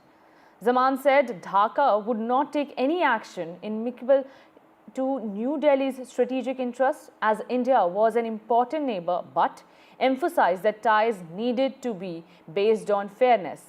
This was Zaman's first interview since the ouster of former Prime Minister Sheikh Hasina, who fled to India on 5 August and remains in New Delhi. There is also an extradition request that has been raised by Bangladesh. Hasina left the country following 2-month-long student-led demonstrations against a controversial quota system, which soon spiraled into a call for her resignation. And now multiple chilling videos from the New Orleans shooting scene show people ducking, running and hiding as a man opened fire indiscriminately after ramming his pickup truck into New Year revelers. At least 15 people were killed and 30 or more have sustained injuries after the truck crashing and shooting incident on Canal and Bourbon Street in New Orleans, prompting the mayor to term it as a terrorist attack. The intention behind the New Orleans terrorist attack has not been determined yet. Police described the driver, Shamsuddin Jabbar, as a terrorist, while the FBI said an ISIS flag was located in the vehicle using another name for the Islamic State armed group. According to the Pentagon, Jabbar had served in the army as a human resource specialist and an IT specialist from 2007 to 2015, and then in the Army Reserve until 2020. And now, such a ghastly attack, he was the man behind the wheels. Listen in to what Joe Biden had to say. I'm not going to comment till I speak to the group later. I've spoken to every member of the agency, from the CIA to our national security team, to our FBI, NSC, and we're gathering all the, and I spent a lot of time with the government, with the mayor. What was your reaction when you heard what happened? Well, the reaction was one of anger and frustration. Now, at least 10 people have been injured in a mass shooting outside a nightclub in New York's Queens on Wednesday night. The shooting reportedly took place around 11:20 p.m. near the Amazura nightclub. The New York Police Department said none of the victims are in a critical condition and all are expected to survive, the New York Post reported. They have been taken to Long Island Jewish Hospital and other hospital for medical treatment. The club, which regularly features DJs and live performances, had reportedly hosted a private party in honor of a member who died last year. There were around 80 people gathered outside the nightclub waiting to get inside when the incident took place. Reports say that about 10 to 11 people have been injured in this mass shooting. There's a trend in the US that whenever there is a big occasion such as the New Year or Christmas or even during the weekends, these incidents sort of spike up. Maybe the scale of the incident is probably bigger this time, but mass shootings do happen on the weekends in the US. So the thing to be noted here is that even though there has been a spate of incidents in the US in the last 36 hours, starting with New Orleans, then Cybertruck explosion in Las Vegas, and now this in New York City. So, but all of these incidents are yet to be connected. Especially the first two incidents, there's some kind of connection to the fact that both the vehicles were rented from the same application, Tura, to be precise. And the third incident now in New York City, as we've been reporting that. About 10 to 11 people have been injured, but reports are also saying at the same time that none of the injuries are, life-threatening, and almost all of the injured people are expected to survive. So far, the New York Police Commissioner and the New York Police Department, they have not come out with an official statement. These are US media, local media that's reporting that about 10 to 11 people have been injured, and this happened in Queens. Which is inside New York City, and this was sort of a really big nightclub. About 4,000 people could be accommodated into the facility. So this is still an active situation, and we'll get you more reports as and when they come. And in another incident in the United States, a horrific incident unfolded outside the Trump International Hotel in Las Vegas on New Year's Day. A Tesla Cybertruck exploded in flames, killing one person and injuring at least 7 others. Witnesses captured dramatic footage of the Cybertruck engulfed in flames just steps from the hotel and entrance. The explosion occurred mere hours after another deadly attack in New Orleans, where a truck plowed into crowds celebrating New Year's Day. Now, Elon Musk, the Tesla CEO and advisor to President-elect Donald Trump, clarified that preliminary investigations showed the blast was caused by fireworks or a bomb in the truck's bed, unrelated to the vehicle's design or function.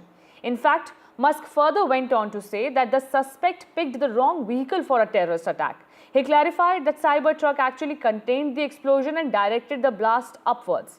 Tesla, however, is further investigating the matter, while other probe agencies are also roped in for further investigation.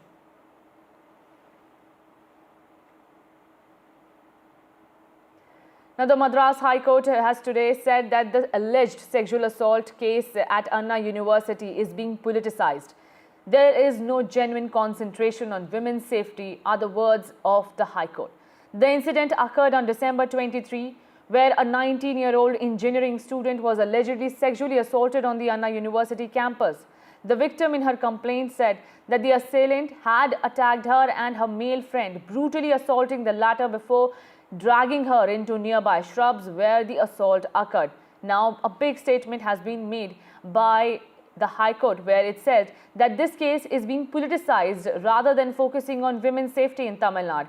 My colleague Sam Daniel is joining me for more on this. Sam, this is a strict, in a very black and white tone has been said to and directed towards the political parties who are upping the ante against, the Stalin government, demanding answers and seeking accountability of the women's safety in Tamil Nadu.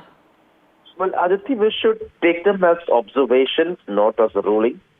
These observations came when PMK, an ally of the BJP, made a mention to the judge that the city police in Chennai have denied permission for holding a protest over the alleged sexual assault of a woman student on the Anna University campus. It's in this context the judge observed that the issue is being politicized while there is no concentration in terms of ensuring women's safety, and at least so far the court has not granted permission for the PMK to hold a protest on this issue in the city. And ever since this alleged sexual assault was reported, one political party after the other, especially the opposition parties, have been holding protests. And in this context, the PMK had wanted to hold the protest today in Chennai, and the police had denied permission, and it had made a mention to the judge. And the political parties, the opposition parties, have been blaming the ruling DMK, citing this issue as a reflection of declining law and order in the state. And the ruling DMK has denied these allegations, saying that within 5 hours after the receipt of information on this sexual assault, police had arrested the alleged perpetrator. Investigation is underway. Meanwhile, the Madras High Court has also constituted a 3-member special investigation team, which is also probing the issue. Aditi. Right. Thank you so much, Sam, for joining us with that update. Now, the BJP and Aam Aadmi Party have launched aggressive poster campaigns against each other to sway public sentiment ahead of the Delhi Assembly elections. The BJP alleged that AAP is resorting to voter fraud in a bid to retain power. The party shared a poster of AAP chief Arvind Kejriwal alleging that multiple fraudulent voter entries ranging from age 40 to 80 were registered at a single address without the homeowner's knowledge. BJP described this as a new game by Kejriwal to rig voters. However, the Aam Aadmi Party has hit back at the BJP, saying that the leadership of Arvind Kejriwal is being hailed by the Delhi people and Janta will give them a befitting reply in the elections. Listen in to the political reactions coming in. Arvind Kejriwal, मैंने कल भी कहा, विषय से भागते हैं।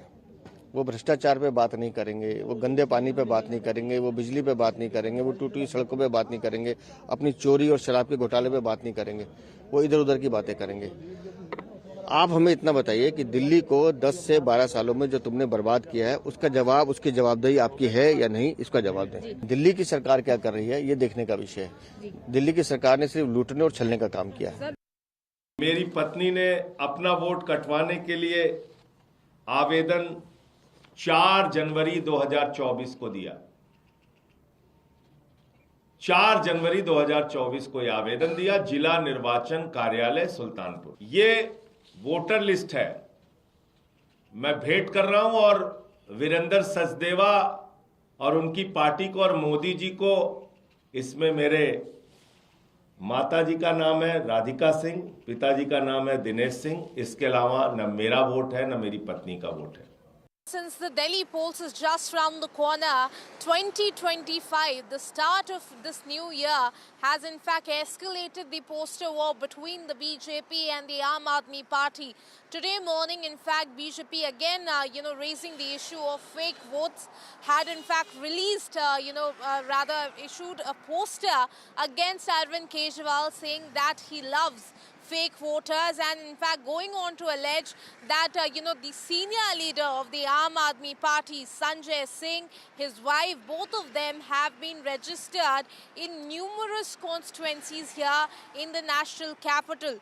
Now, not just that, saying that the mayor of Delhi in fact has also registered himself in more than one constituencies in the voter list. So this is the allegation that is coming from the BJP side against senior Aam Aadmi Party leader Sanjay Singh, and going on to say that that is why the Aam Aadmi Party, or in fact Sanjay Singh and his family in particular, will never talk about the fake voters issue. On the other hand, in fact, we are seeing that the Aam Aadmi Party has also released a poster on Arvind Kejriwal saying him the greatest of all times when it comes to calm ki Rajniti. Now, it is the Aam Aadmi Party that goes on to say that it will be the people who laugh at the BJP if they make fun about Arvind Kejriwal, because he has delivered on every promise that he has made. In response, the BJP has said that, for the last 10 years, nothing has been done, and it is the voters of the national capital that are now asking him that show us your report card for the last 10 years. So the poster war certainly has escalated over this, and the politics is only set to intensify. Over to you.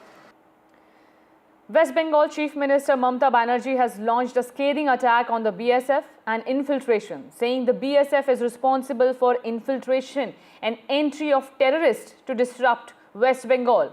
The Chief Minister did not spare district magistrates as well for not keeping the state informed on infiltration from Bangladesh and making adjustments with the BSF. Mamata Banerjee says gundas are being sent through the border, and this is being done by the BSF.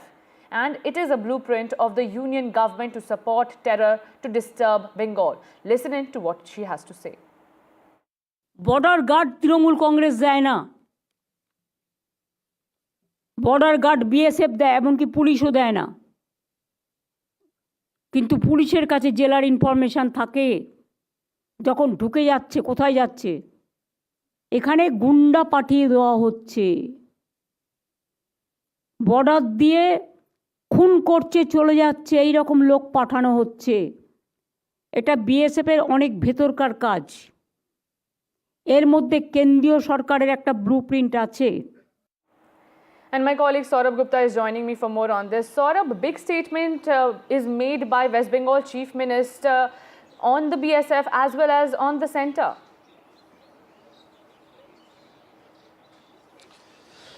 That's right.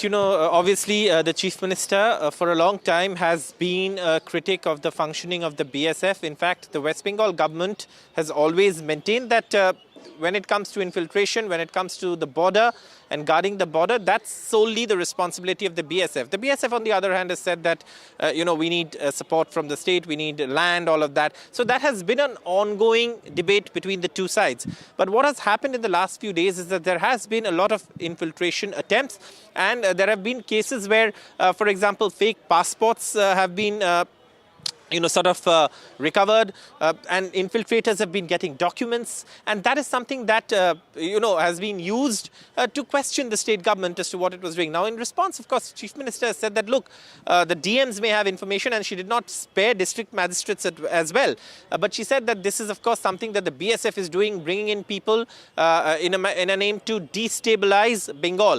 And that is something that she said in that administrative meeting that she was holding at Nobanno this afternoon. In fact, it's a very strong statement, clearly blaming the union government for the situation, and reiterating that the West Bengal government has said in the past that whatever the centre does vis-a-vis Bangladesh, it will support. But she says that now, of course, she sees it as a ploy to create disturbance in Bengal. Now, there's going to be a sharp reaction on this from the BJP as well, which is, as you know, in power at the centre. But this is, of course, Mamata Banerjee's sharpest attack so far as the union government is concerned vis-a-vis the Bangladesh situation and the infiltration that we've seen over the last few months, given the volatile situation in the country with attacks on minorities and radicals almost having a free run. So that is something that of course has happened in Bangladesh, and its impact obviously is being seen in India, where there's been infiltration attempts. People have tried to cross the border. Some people have been successful in doing so. There are terrorist elements also that have managed to come, activate sleeper cells. Assam police, West Bengal police have all jointly worked to stop this. But at the end of the day, the Chief Minister also attacking the union government, saying it's a blueprint of the union government, and clearly laying the responsibility for infiltration at the union government's door as far as Mamata Banerjee is concerned and her current statement is concerned. Right. Certainly big questions being raised by Mamata Banerjee, and it will certainly draw a sharp reaction from the opposition as well. Thank you so much, Saurabh, for joining us with that update. With that, we're slipping into a very short break.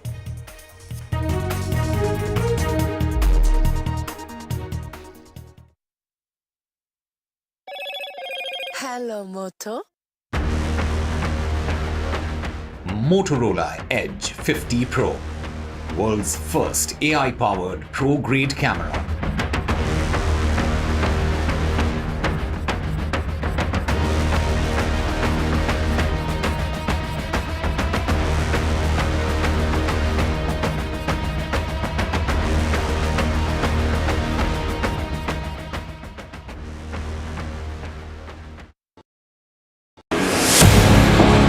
(2024), the year that was, when India welcomed Ram. When India decided, मैं Narendra Damodar Das Modi, when Jammu and Kashmir turned a historic leaf. As Chief Minister for the Union Territory of Jammu and Kashmir. When India mourned. When India celebrated.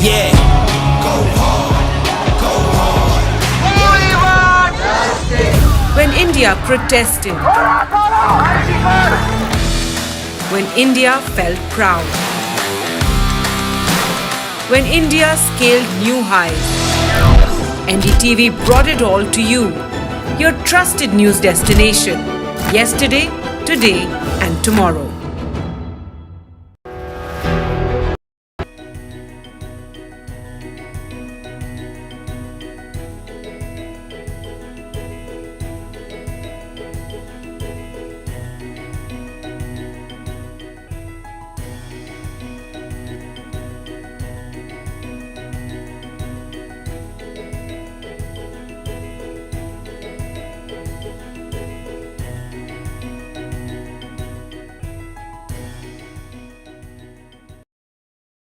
In today's interconnected world, India's voice is more crucial than ever.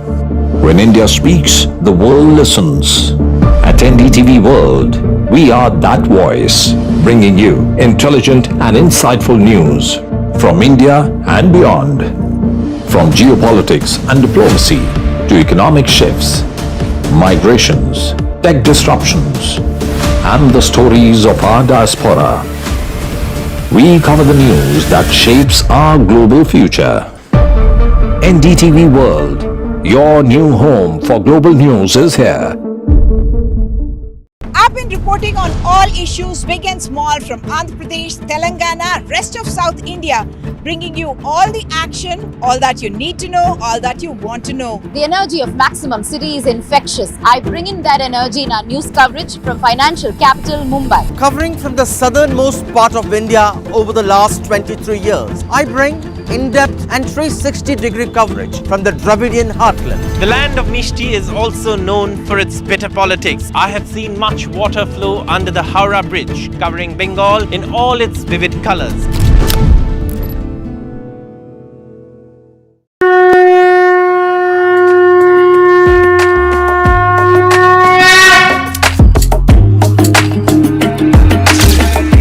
Mahakumbh, the festival of faith. The world's biggest spiritual festival. The divine dip at the spiritual Sangam. a sacred confluence of faith, culture and heritage. NDTV's mega coverage of the Mega Fest.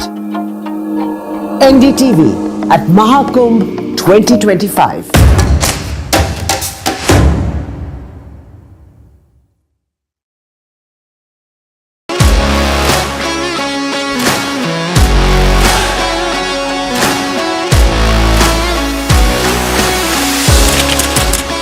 We are able to maintain the democratic fabric and the democratic system. I want to do something that can make a difference. लगातार जनता की आवाज को सरकार तक पहुंचाने का काम मैं करता हूं. I was a student up until very recently. I really want to work and do something for my people.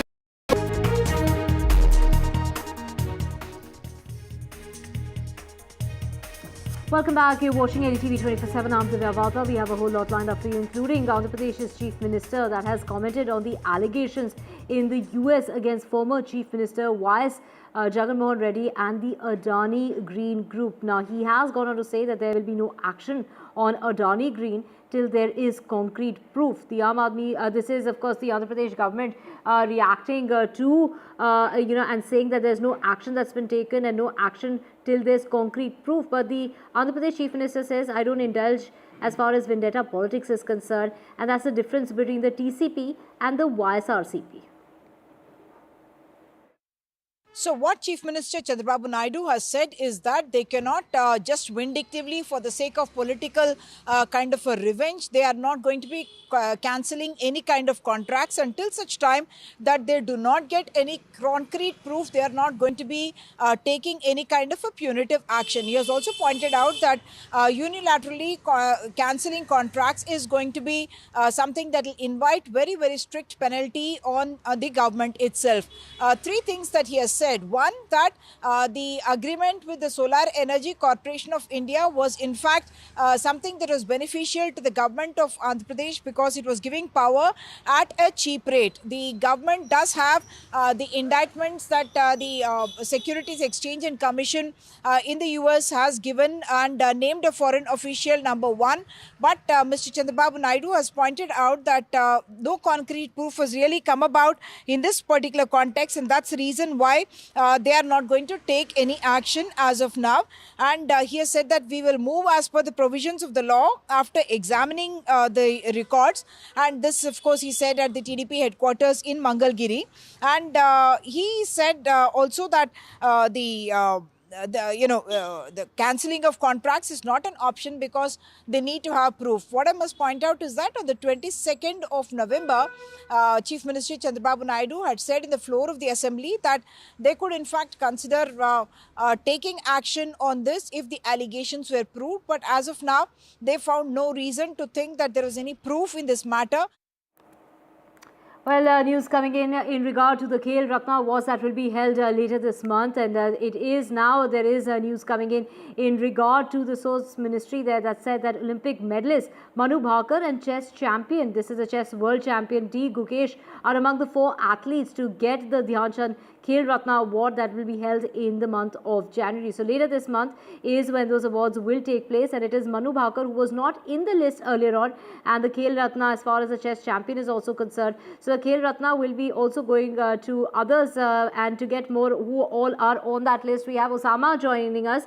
Osama, well, Manu Bhaker finally makes it to that list after not being there earlier, and also D. Gukesh on that list. Take us through the other names. Well, Divya, this is really good news for Manu Bhaker and D. Gukesh. It was expected that D. Gukesh would be there on that list ultimately because of whatever that he has achieved in this particular year, especially becoming the world champion, and that's a recognition that India has achieved after many years. The last time it happened was when Vishwanathan Anand became the world champion.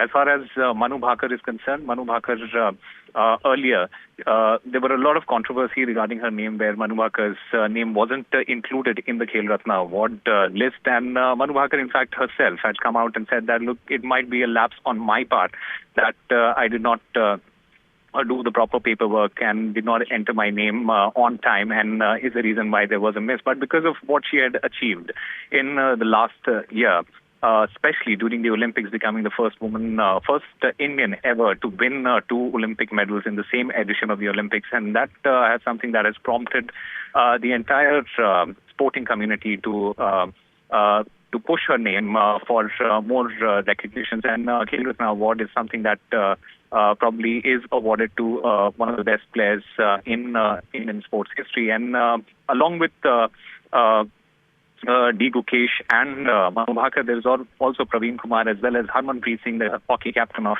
Team India, who has led Team India back-to-back medals in 2 successive Olympics. Yeah, this is great news for Indian sports and specifically for Manu Bhaker as well as D. Gukesh there.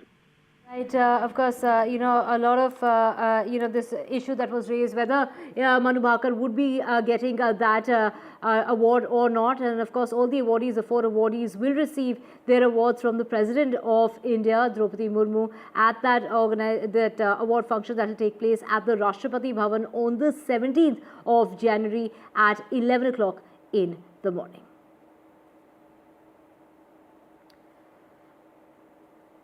And switching tracks now to the battle for the elections that are going to be taking place in the national capital. Well, the Agriculture Minister has written to the Chief Minister alleging that there has been insensitivity on the part of the AMNY government, insensitivity towards farmers. And it's Atashi who has hit back at the BJP on that. So Atashi has gone on to claim that farmers have suffered under the BJP, while Shivraj Singh Chauhan has written to the Chief Minister attacking the government for not implementing the centre's schemes for the farmers and their indifference towards the farmers. He's gone on to say that the party that has been in power for the last 10 years, yet the government has not implemented farmer-friendly schemes which the central government has been providing. And the farmers are continuing with their protests on the Kanori border, and it is farmer leader Jagjit Singh Dalewal's indefinite hunger strike that's now reached the 37th day. The groups leading the protest say that they will not relent unless demands have been met, as the deadline to shift Dalewal to the hospital ended today. The Supreme Court heard the matter, and it is the Punjab government that's been saying that negotiations are underway and that the top court has gone ahead and said that farmers' protests can continue as long as there's medical assistance that's being provided. They will also be asserting that no harm should come as far as the farmer leader Dalewal is concerned, and has asked the government officials to file a response, as the next hearing will take place in 4 days' time, that is on the 6th of this month. Today, Supreme Court made certain big observations about the Punjab, against the Punjab government as well as the other farmers who are protesting there. The Supreme Court said that as the Punjab Attorney General, if the Punjab government has actually informed the farmers that the court has.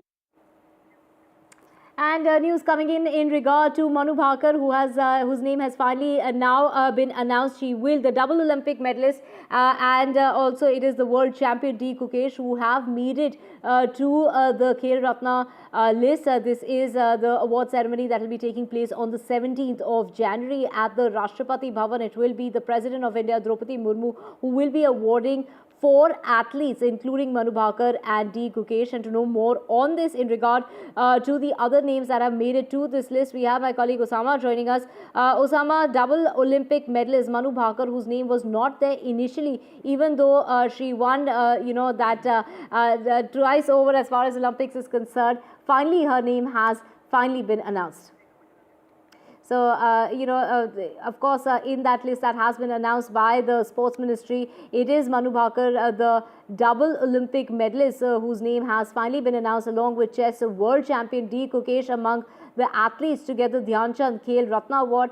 Osama, the ceremony will take place on the 17th of this month at 11 o'clock in the morning at the Rashtrapati Bhavan. It will be the President who will be awarding Manu Bhaker a name, whose name hadn't really made it to that list as far as the awardees are concerned.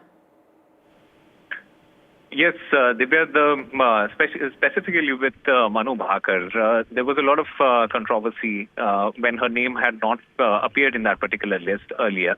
And there were a lot of speculations that because of Manu Bhaker and her family's closeness to Dipender Hooda and Rahul Gandhi, she had met those people after returning to India after her Olympics, and that had led to a lot of speculations. But all of that had been put to rest, especially by Manu Bhakar's father, Mr. Ramkrishna Bhakar, who had exclusively told NDTV that there is nothing, these are all mere speculations, and this is not true, and it's only Manu Bhakar who had later come out and posted on her social media platform saying that, look, it might be a lapse on my part, where she might not have entered into that, had put in her details, etc., filled the paperwork on time, and that is the reason why her name had not appeared on that list. But all is well that ends well, because Manu Bhakar is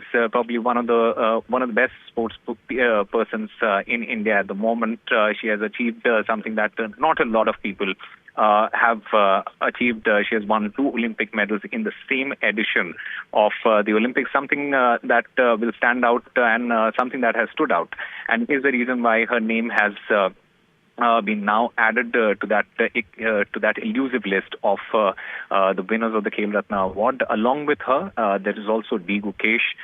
D. Gukesh, as we know, became the youngest world champion after winning the Chess World Championship very recently. He was also the youngest to win the candidates. That is how he had qualified for the finals, for the World Championship final. And it was also expected that D. Gukesh would be a part of that list, and now his name has been included. Also, there is para-athlete Praveen Kumar, who has been included in that particular list, along with India's hockey captain Harmanpreet Singh. Harmanpreet, remember, he has led Team India from the front in 2 of the Olympics, where India has won bronze. India very narrowly missed out on a silver or a gold in this particular edition of the Olympics, and his contribution to Indian sports has been recognized. I had spoken to Harmanpreet earlier, a couple of months ago, when he had returned from the Olympics, and I had posed this question to him and asked him that why is it that your name hasn't been included in these lists, and he had very casually said that, look, yeah, I just want to make sure that I keep contributing to the Indian team and make my contributions to the Indian hockey, and keep pushing for excellence, and that is something that has now been rewarded.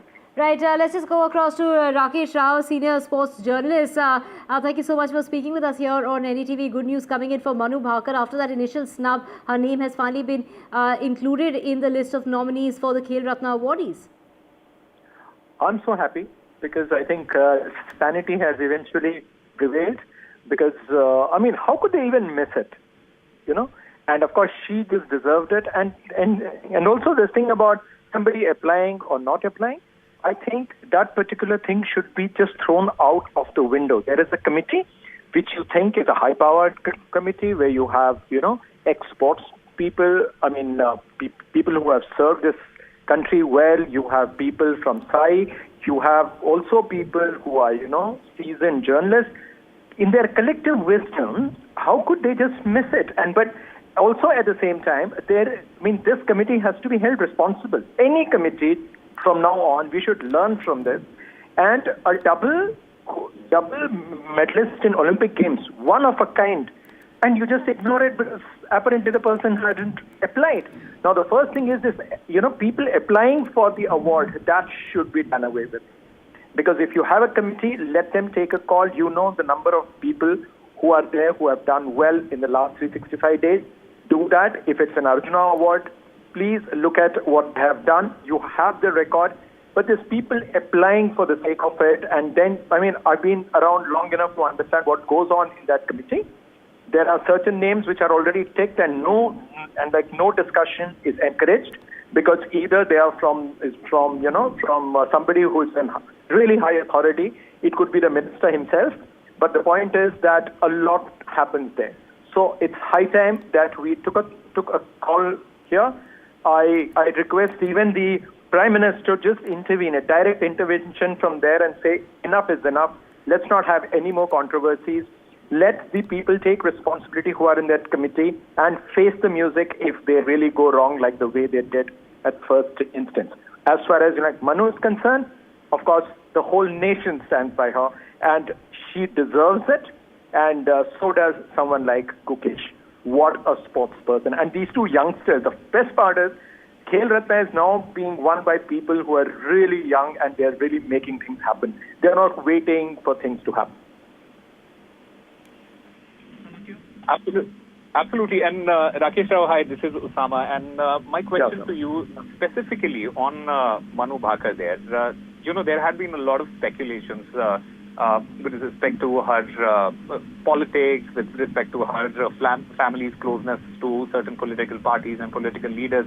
Do you think that also prompted this entire controversy in the first place? Possible. In this country, anything can happen. What I say is that because of so many considerations which has nothing to do with the person performing in the field of play. That is what hurts me. When you look at performances, please look at performances. They speak for themselves and they're loud enough. But if you can connect it to something, or somebody is trying to play games and somebody has the right connections and the person gets it, then you are demeaning that award. And also, there is also a part of it, like you say, that we have given it to 15. I mean, if you have given 15 Arjuna Awards, I mean, out of these 15, couple of them are, they're listed before the committee even met. That is the worst part of it, because the committee members are told that here we are not going to discuss it. So that has to end, and sometimes for the same reason, like you said, that if you are politically inclined, or you have some ambitions and stuff like that, like in the case of Vinesh Phogat, there are so many instances, But the point here is, if you think deserves it, in the collective wisdom of that committee, give it to that person, whether the person is applied or not. I think that is something that we have heard enough. That A applied or B didn't apply, then why do you have a committee? I mean, there has to be, the sports ministry has to get ample data on these individuals, rather than, the aspirant, himself or herself applying for it and saying, look, this is what I've done. There is a ministry, and they have all done well for the country. That's why they are all there. So please, for God's sake, do your homework. The ministry has to do the homework and do a fair job, and the committee has to be held responsible. Absolutely. And speaking about another excellent ambassador of the sport, D. Gukesh, what a season that he has had, winning the candidates, then becoming the world champion, and that to the youngest world champion, very rightly deserved, isn't it? Absolutely. And back-to-back gold medals on the top board of the Olympiads, 2022, 2024. And what performances. Chess is the kind of sport which most of the guys don't understand what it really takes to make it really, really up there. But here is this guy, quietly he has, he has climbed rung by rung, and he's right up there. And now people are taking note of it after he has reached the stage of becoming the world champion, the youngest in the history. But that apart, I think, as you very rightly said, the word ambassador. What a fantastic ambassador of Indian sport he is. And chess, unlike cricket, is watched in more than 200 countries, live, move for move, and also the commentary is in different languages. So people in India have no clue how popular Gukesh is, beyond region, beyond languages, beyond religion, beyond the geographical, the area, or whatever you call. It is absolutely remarkable, that achievement of his, and all at the age of 18. Absolutely, and when we are looking at this particular age where you have players like Pragnananda, you have players like Vaishali and Gukesh, along with others, this is such a young generation, and this is probably the golden period of Indian chess. Would you agree with that? Absolutely, Samad, no question about it. These kids, there was a time that we had 4 kids, all under 20. That included Arjun. That also had somebody like Nihal. So, Arjun, Gukesh, all put together. Don't forget Ronak Sadhwani. He's just outside that bracket. These kids are terrific. And this is what I'm saying, that, chess for years, if you go and look at the Roll of Honor of Arjuna Award, I think between 2013 and for nearly 8 years or 9 years, they just ignored it. Reason? You will laugh at it. The reason was that they don't make the cut based on the point system made by the sports ministry. So after I think Abhijit Gupta, there was nobody till I think it was Bhakti Kulkarni or somebody. They just ignored chess because it was a non-Olympic sport, and unless you take part in Olympics and Commonwealth Games and Asian Games, you don't get to make those points. So that was a ridiculous thing. So that's why I say, having seen the way the wheels turn, like backstage, the system has it is actually like begging for reforms. For God's sake, somebody has to step in and say enough is enough. Let's make it clean and let's make it acceptable.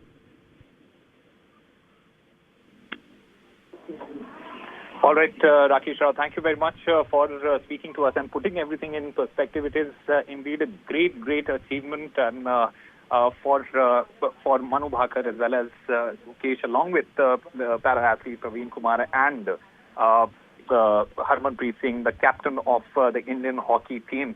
We'll be waiting for that particular ceremony, and we'll be getting you more from that ceremony that happens on the 17th now.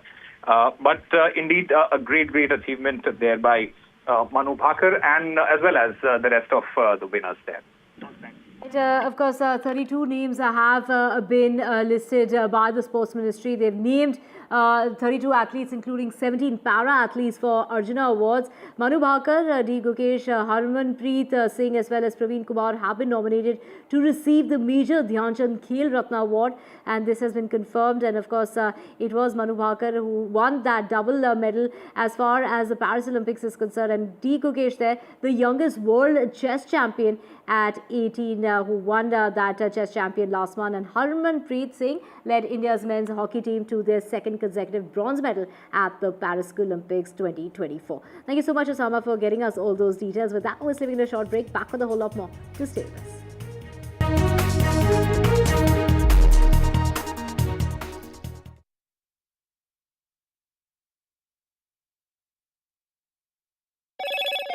Hello, Moto. Motorola Edge 50 Pro, world's first AI-powered pro-grade camera.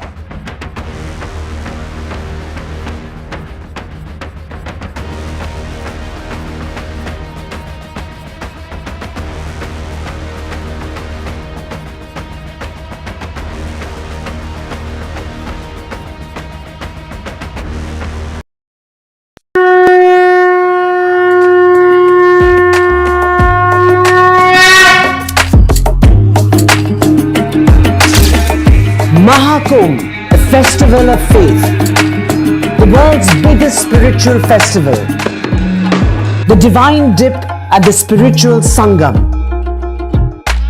a sacred confluence of faith, culture and heritage. NDTV's mega coverage of the Mega Fest. NDTV at Mahakumbh 2025.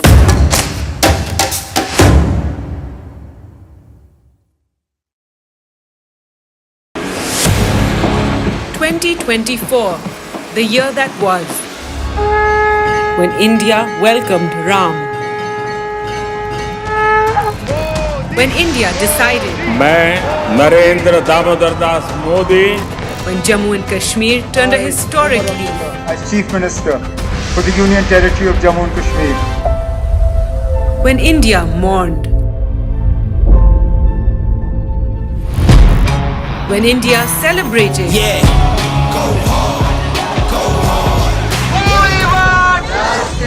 when India protested, when India felt proud, when India scaled new heights, NDTV brought it all to you, your trusted news destination, yesterday, today and tomorrow.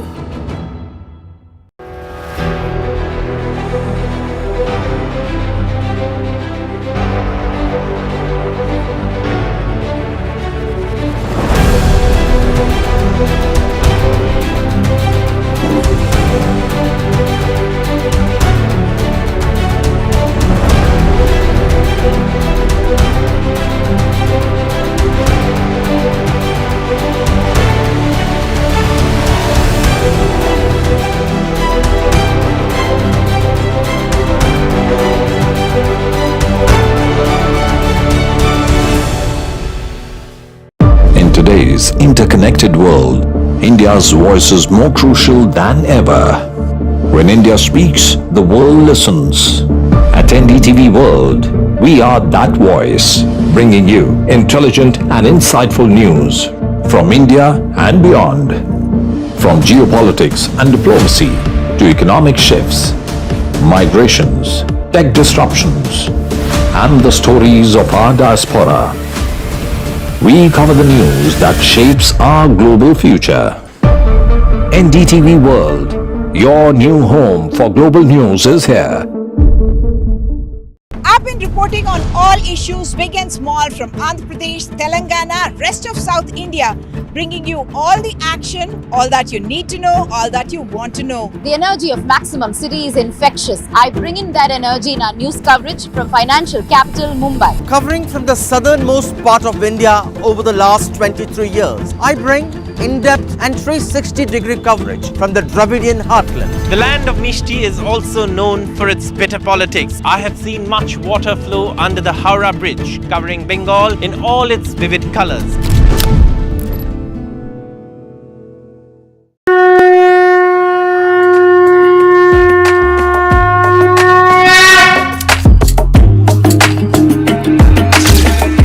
Mahakumbh, a festival of faith. The world's biggest spiritual festival. The divine dip at the spiritual Sangam. A sacred confluence of faith, culture and heritage. NDTV's mega coverage of the mega festival.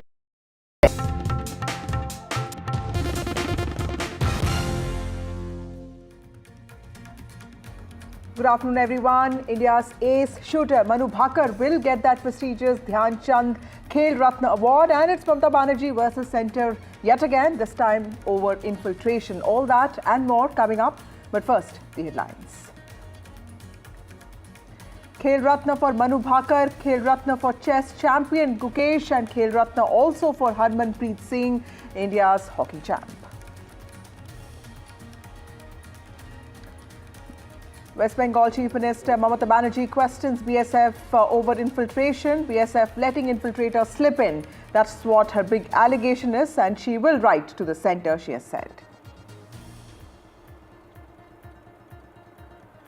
Andhra Pradesh government will not be taking any action on Adani Green. Government says no action till concrete proof is made available. AP Chief Minister says that he doesn't indulge in vendetta politics. Bangladesh court has denied bail to Hindu priest Chinmay Krishnadas. Chinmay Krishnadas has been denied bail. Chinmay Das's lawyer has said that he will appeal in High Court now.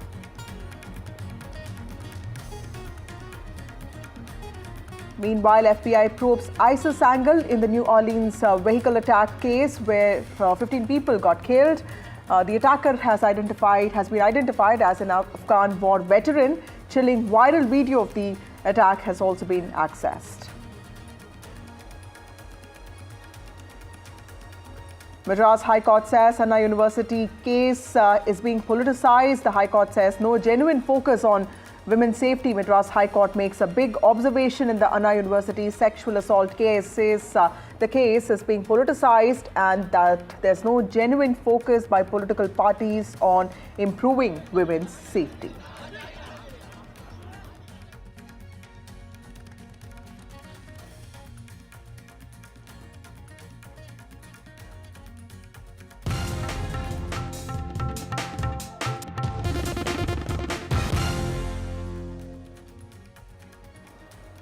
Well, in some breaking news, the Sports Ministry has said ace shooter and also Olympic medalist, in fact double medalist Manu Bhaker and also chess world champion D. Gukesh will be amongst the 4 athletes who will be getting the Dhyan Chand Khel Ratna award.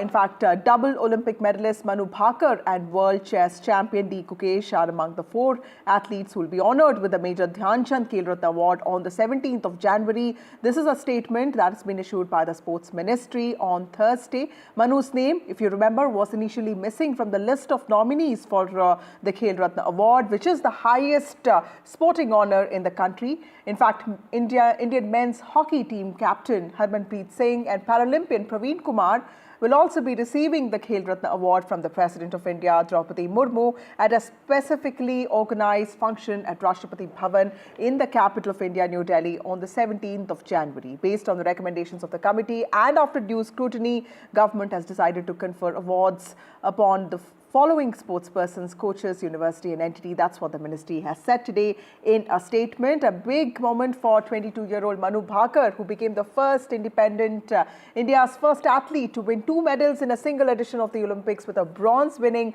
show in the 10m air pistol individual and 10m air pistol mixed team events in August. In the same games, Harmanpreet Singh had led Indian hockey team to receive the second consecutive bronze medal. 18-year-old Gukesh, on the other hand, became the youngest ever world champion, while also helping the Indian team win the historic gold in the chess Olympiad last year.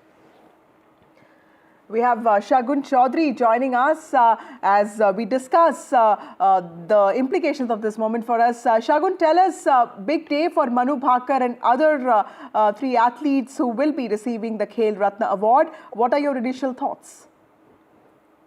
My initial thoughts is a huge congratulations and is a reason for cheer for amongst all the athletes, because this is the highest recognition that an athlete can get in their country, and all the 4 athletes deserve it. And even though Manu was missing in the first list, but I'm happy that it got rectified, because she deserves all the accolades and more that she can get.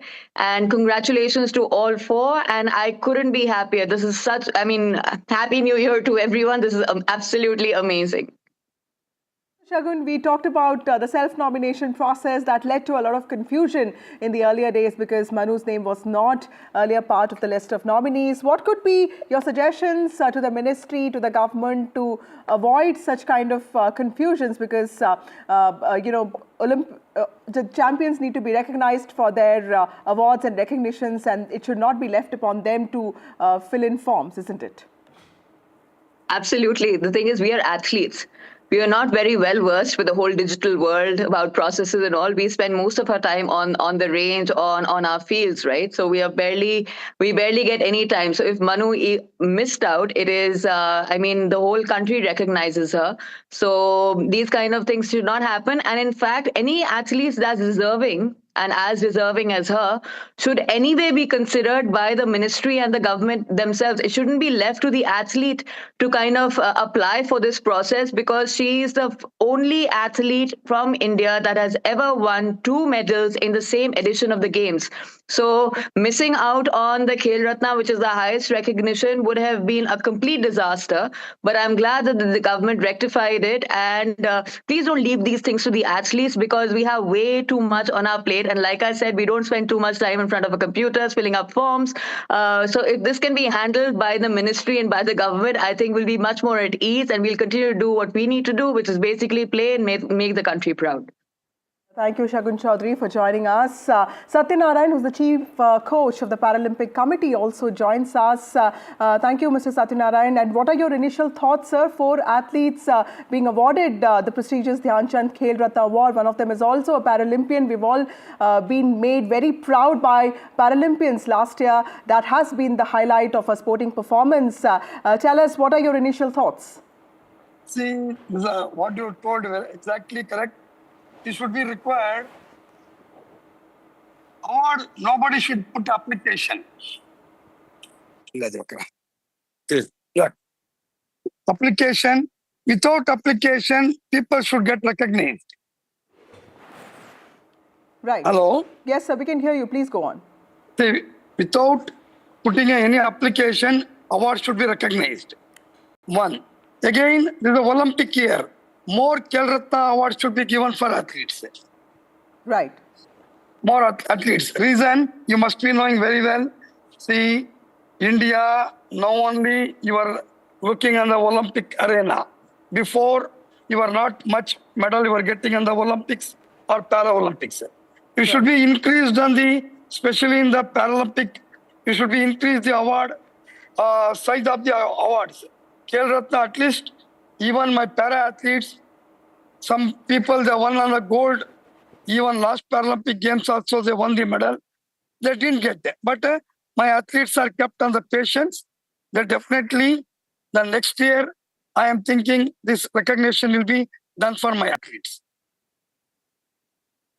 My colleague Osama has been tracking sports very intently, joins us. Osama, tell us the highlight of, why is this moment so specifically important to us? Manu Bhakar's name was initially missing from the names of nominees, but of course, fortunately, she's made it to the list. There's been a lot of criticism on the self-nomination process, but that aside, tell us the importance of four athletes making it to the final list and all of them being awarded this highest honor when it comes to sporting talent. Absolutely. Vasudha, this is probably the recognition that Manu Bhakar deserved.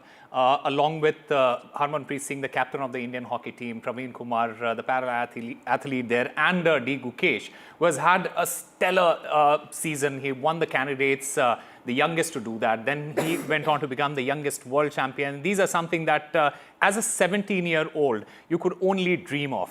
Something that he has achieved, made the nation proud.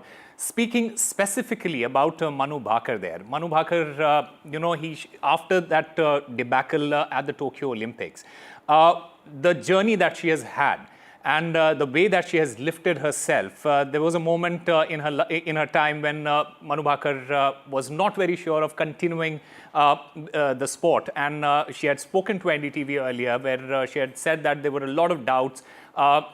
She had in fact decided to quit the sport, decided to take up some other sport because she wasn't really doing well in shooting. But this is the kind of stories that everyone remembers, and this is the kind of story that everyone looks forward to and gets inspired from. And Manu Bhakar's story is one of those stories. Remember, like the panelists, like the experts, and everyone has been saying she probably deserved the Khel Ratna award more than any other sports person in this country. And because of what she had gone through and then ultimately achieving what she did, specifically winning 2 Olympic medals in the same same edition of the Olympics. That is something that has not happened with any Indian athlete before. And this entire process of filling those forms and nominating yourself, etc., etc., and that is something that probably the government is going to look into and course correct it in the due course of time. But it is absolutely great news for India, for Indian sports. Manu Bhakar winning the Khel Ratna award, along with the para-athlete Praveen Kumar, the Indian hockey captain Harmanpreet Singh, and D. Gukesh there. Right. And I also want to ask Satya sir there. Satya sir, firstly, congratulations. It has been a tremendous year for athletics in India, and especially para-athletics. This is a record-breaking. This was a record-breaking Olympics for Paralympics for the Indian athletes. How happy are you with this entire recognition that Praveen has got? So I'm very appreciated, and also I am also very happy. Even my para-athletes are motivated. Praveen is getting the Khel Ratna award. Other athletes also motivated. Upcoming Olympics also, this will help for my athletes to do more achievements in the next Olympics. Absolutely. And, I also want to go across to our other guest there. Shagun Chaudhary. Shagun, Manu Bhakar, she has been the story. She has been, if there is somebody planning to do a movie on an Indian athlete, probably Manu Bhakar's name would be there right at the top of that list. What a story she has had. From Tokyo, where her pistol malfunctioned, after that a complete year, a year and a half, where she did not win anything. The only medals that she was getting was in team events. And from there to go on and win 2 Olympic medals, she could have won a 3rd Olympic medal in the same edition, and that would have been something absolutely extraordinary. But are you happy with the recognition that she is getting, especially the Khel Ratna award for her? You know, when Manu participated in the Tokyo Olympics, and I was talking to your channel specifically, and they had said, "No, Manu Bhaker, there was too much hype around her, and she's done and dusted." And I made a statement back in 2021 that watch out for her in the next edition. What this girl did after dealing with the debacle that she did in the 2020 to come up again with so much resilience, perseverance, you have to understand the mental strength that this girl has. That she dealt with all that, started from scratch, went on to win 2 Olympic medals in the same edition, which has never been done before. It speaks a lot about her mental resilience. And as you said, if a movie has to be made about her journey, I mean, she is the perfect candidate, successful, good-looking, all of that, and so why not? And as far as getting the highest, I mean, she deserves the highest recognition. And like I said, it should not be left up to the athletes. The entire country was applauding her when she won the 2 medals. It should, like I said, we are terrible desk job people. We basically work really well in the fields, pretty badly off the fields. If that responsibility is taken off our shoulders to getting onto a computer and filling up Excel sheets and if the federations or the ministry themselves could do that for us, then things would be a lot more smoother. Having said that, I am really happy that she's been recognized for all the efforts, and it motivates her for the next edition in the LA 2028. And we look forward to, and not just her, but all the other athletes, because if she would have gone unrecognized this time, it would have been a huge damper for the athletes who'd be training. Because after getting 2 medals and not being recognized, it would, that would have just been a really, really sorry state of affairs. But I'm glad that's been rectified, and she's got what she's rightfully deserved, and has inspired the entire nation to work as hard and be as resilient and disciplined in order to do the best that they can in their sport. Thank you, Shagun Chaudhary, for joining us. Also, Dr. Satyapal Singh, who's India para coach, also joins us. Dr. Singh, congratulations. Praveen Kumar, somebody who made all of us proud, as a para athlete, also is one of the 4 athletes who will be honored with the Dhyan Chand Khel Ratna Award. Tell us, what are your initial thoughts, and what is the larger message that is being sent out here to the entire sporting community? Thank you ma'am. ये para athletes के लिए और para sports के लिए बहुत ही अच्छी बात है कि हमारे 17 एथलीट्स को अर्जुन अवार्ड दिया जा रहा है और हमारे एक एथलीट को खेल रत्ना दिया जा रहा है। आप सोच के देखिए, 18 साल की उम्र में पहला टोक्यो मेडल और 21 साल की उम्र में दूसरा पेरिस गोल्ड मेडल, उस एथलीट को, प्रवीण कुमार को, खेल रत्ना दिया जा रहा है। मैं सबको थैंक यू करता हूँ कि आप सभी लोग, हिंदुस्तान की जनता पैरा स्पोर्ट्स को इतना प्यार कर दे रही है। उसकी नतीजा है कि हम इंटरनेशनल लेवल पे अच्छा परफॉर्मेंस कर पा रहे हैं। Dr. Singh, Dr. Satyapal Singh, the government this time around, it has pushed a lot of, it has basically pushed para athletics, especially in the forefront. There has been a lot of things done for para athletics this time around. Do you see that is also a result of all of that? Because we have seen so many programs, so many initiatives that have been undertaken by the authorities this time around in the last 4, 5 years, 6 years. Do you think that is also a result of that? Yes, ये उसी का नतीजा है जो government हमें, जो सरकार है, हमारी स्टेट राज्य की सरकार और हमारी केंद्र की सरकार हमें इतना सपोर्ट दे रही है, उसी का ये नतीजा है कि हम ओलंपिक लेवल पे ऐसा परफॉर्मेंस कर पा रहे हैं। Also, thank you so much, Dr. Satyapal Singh. Shagun Chaudhary, I wanted to ask you, ma'am, what does it, what does the Desi honor, or for that matter, the country's highest sporting honor, mean to athletes and champions like you and Manu Bhaker? Because, there are so many honors that have been, given to you worldwide, globally. But what is that one thing coming in from India? How much does that mean to champions? When your own country recognizes your efforts and honors you for those, it's the biggest high that any athlete could ever get, and it motivates us to work even harder for the future editions. So it's very important to recognize the athletes' effort and what they've done for the country to put them on the world map. Manu Bhaker is a known name globally now. India is a known name globally in the air rifle events because of her. So it inspires so many generations. This one award that will go to the athlete will inspire so many future generations to take up the sport, to bring their country onto the biggest pedestal worldwide, and to glorify sports in India. So like I said, a lot of youngsters will be watching the Khel Ratna on the 17th of January and will be saying that I want to be like her. And that is when the shift happens. When people want to be like a role model, that is when the shift happens, whether it's in sport or any other industry. And like I said again, congratulations to Manu. This is well deserved, and I'm really, really happy for her and for the shooting community. Right. Thank you, Shagun. Also, Osama, tell us what more should the government be doing? Because finally, India is being taken seriously as a nation that's serious about sports. Tell us, what do these honors do in terms of motivating households to get their children into sports, and at the same time also inspiring athletes to do their best? Absolutely. And Vasudha, when you look at the Indian sports in the last, say for example, 15, 20 years, what has changed specifically is the participation level has increased.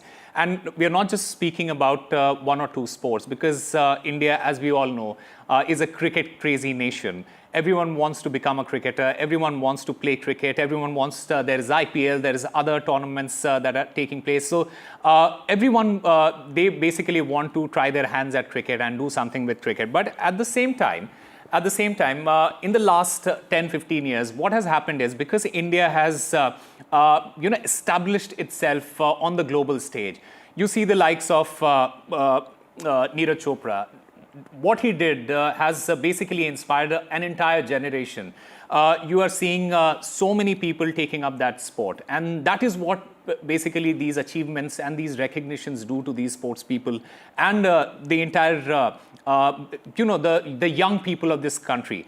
Everyone now wants to be a Neeraj Chopra. Everyone now wants to be a Manu Bhaker. Everyone's taking interest in chess. And when you look at that landscape, specifically when you talk about chess, these are 17, 18, 19-year-old kids who have become grandmasters, who are winning world championships, who are winning candidates, who are winning Olympiads, and that is something that has changed in the last 5, 10 years, 15 years now. Sunil Taneja, who's a sports commentator, also joins us. Thank you, Mr. Taneja, for joining us on NDTV.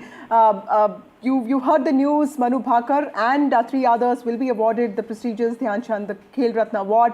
Tell us, what is the significance of this? What does this mean for India as a sporting country? So it means a lot. First of all, thank you very much for having me on your show. It means a lot for us. And, Gukesh T, Manu Bhaker, Praveen Kumar, the para-athlete, and our very dear Sarpanch Sahab, Harmanpreet Singh, they're going to get the prestigious Major Dhyan Chand Khel Ratna Award. And I cannot be happier, because right now I am covering Hero Hockey India League as a commentator. And tonight Harmanpreet Singh is going to play. His team is going to play. So it's my great fortune that within a couple of hours, I'm going to get a picture clicked with the Khel Ratna Harmanpreet Singh. And this is the most prestigious sports award to be given to any sports person in India.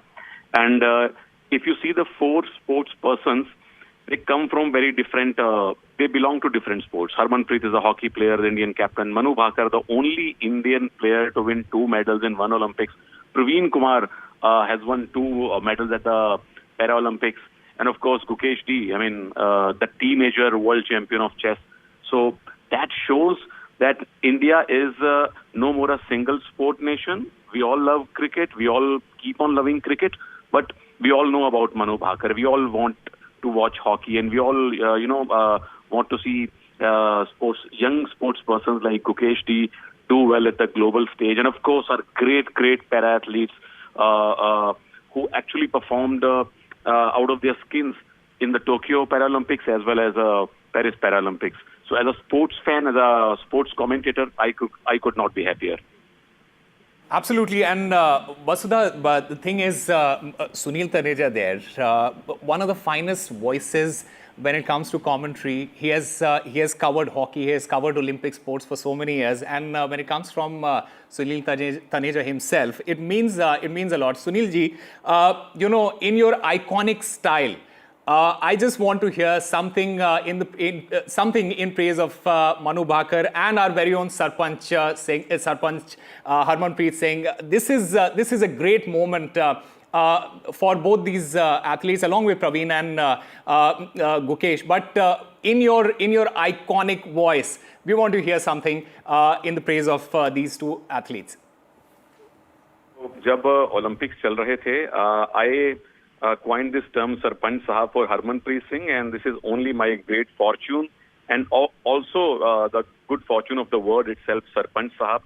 The reason I called him Sarpanch and he deserves this title is because we all know that Sarpanch is the head of a village who does good for the welfare of the village, and he leads by example.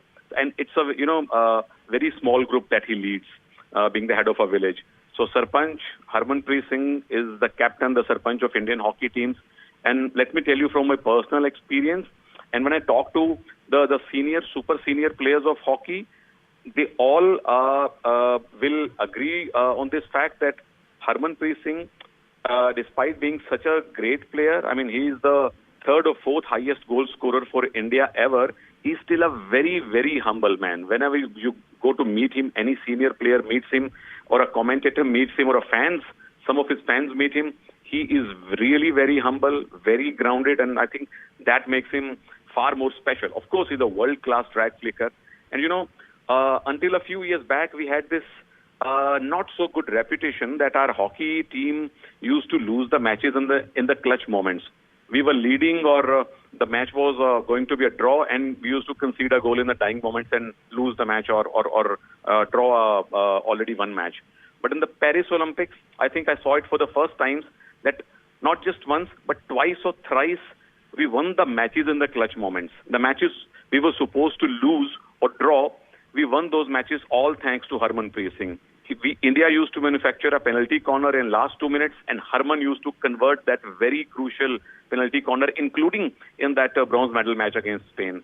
So this is a hallmark of a absolute hockey legend. And, people like me and you, we are really fortunate that if we haven't seen the likes of the great Dada Dhyan Chand or even Sardar Balbir Singh Senior or even Mohammad Shahid Sahab, we are seeing a world-class legend like Harmanpreet Singh. And for Manu Bhaker, I coined a phrase that she is legend at 22. I mean, when I was 22, I was in my college struggling with medicine and surgery and trying to figure out that if I wanted to do the master degree next or want to go Canada like any other Punjabi or do what. At that age, at the age of 22, Manu Bhaker is double Olympic medalist, and she still has a long career ahead of her. And all those, nasty controversies aside, we are so proud of Manu Bhaker and her family that has supported her. And I really hope that she comes back with more medals in LA. Right, sir. And a lot of that credit also goes to her coach, Jaspal Rana, there. Meanwhile, this entire row that has that we have been speaking about, what the government has basically said, that the fact that this list, it wasn't prepared before, and it was presented and now approved by the minister. So that is something that we want to clarify to all our audience as well. And Manu Bhaker has made it, and that's what really matters, isn't it? Absolutely. All right, time now for a very short break. More on the other side.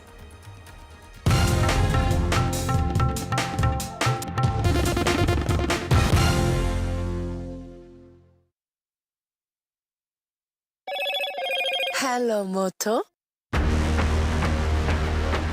Motorola Edge 50 Pro, world's first AI-powered pro-grade camera.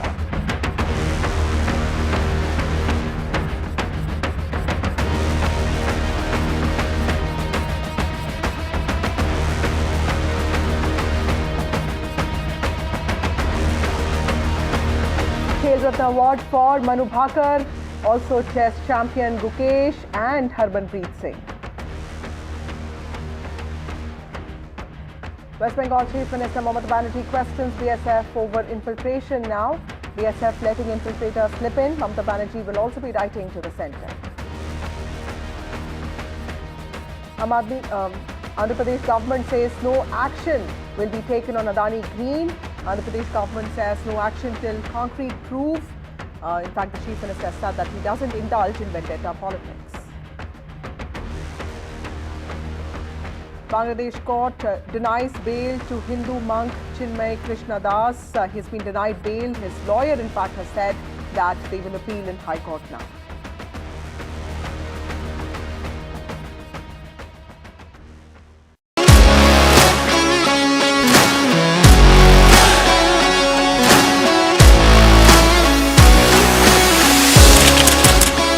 We are able to maintain the democratic fabric and the democratic system.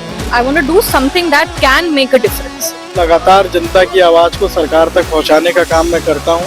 I was a student up until very recently. I really want to work and do something for my people because they have given me this opportunity. They have elected me.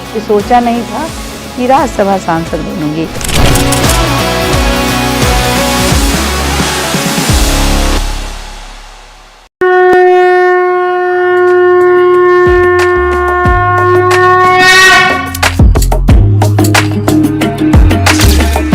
'Mahakumbh', a festival of faith, the world's biggest spiritual festival, the divine dip at the spiritual Sangam, a sacred confluence of faith, culture and heritage. NDTV's mega coverage of the Mega Fest. NDTV at Mahakumbh 2025.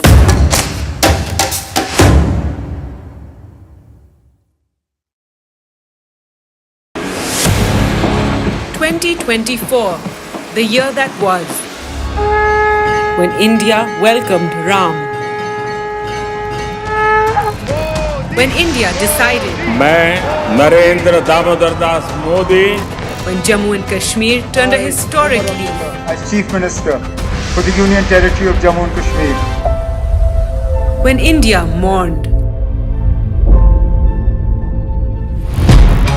when India celebrated,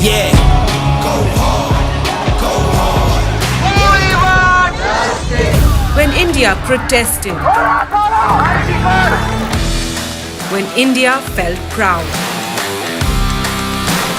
when India scaled new highs. NDTV brought it all to you, your trusted news destination, yesterday, today and tomorrow.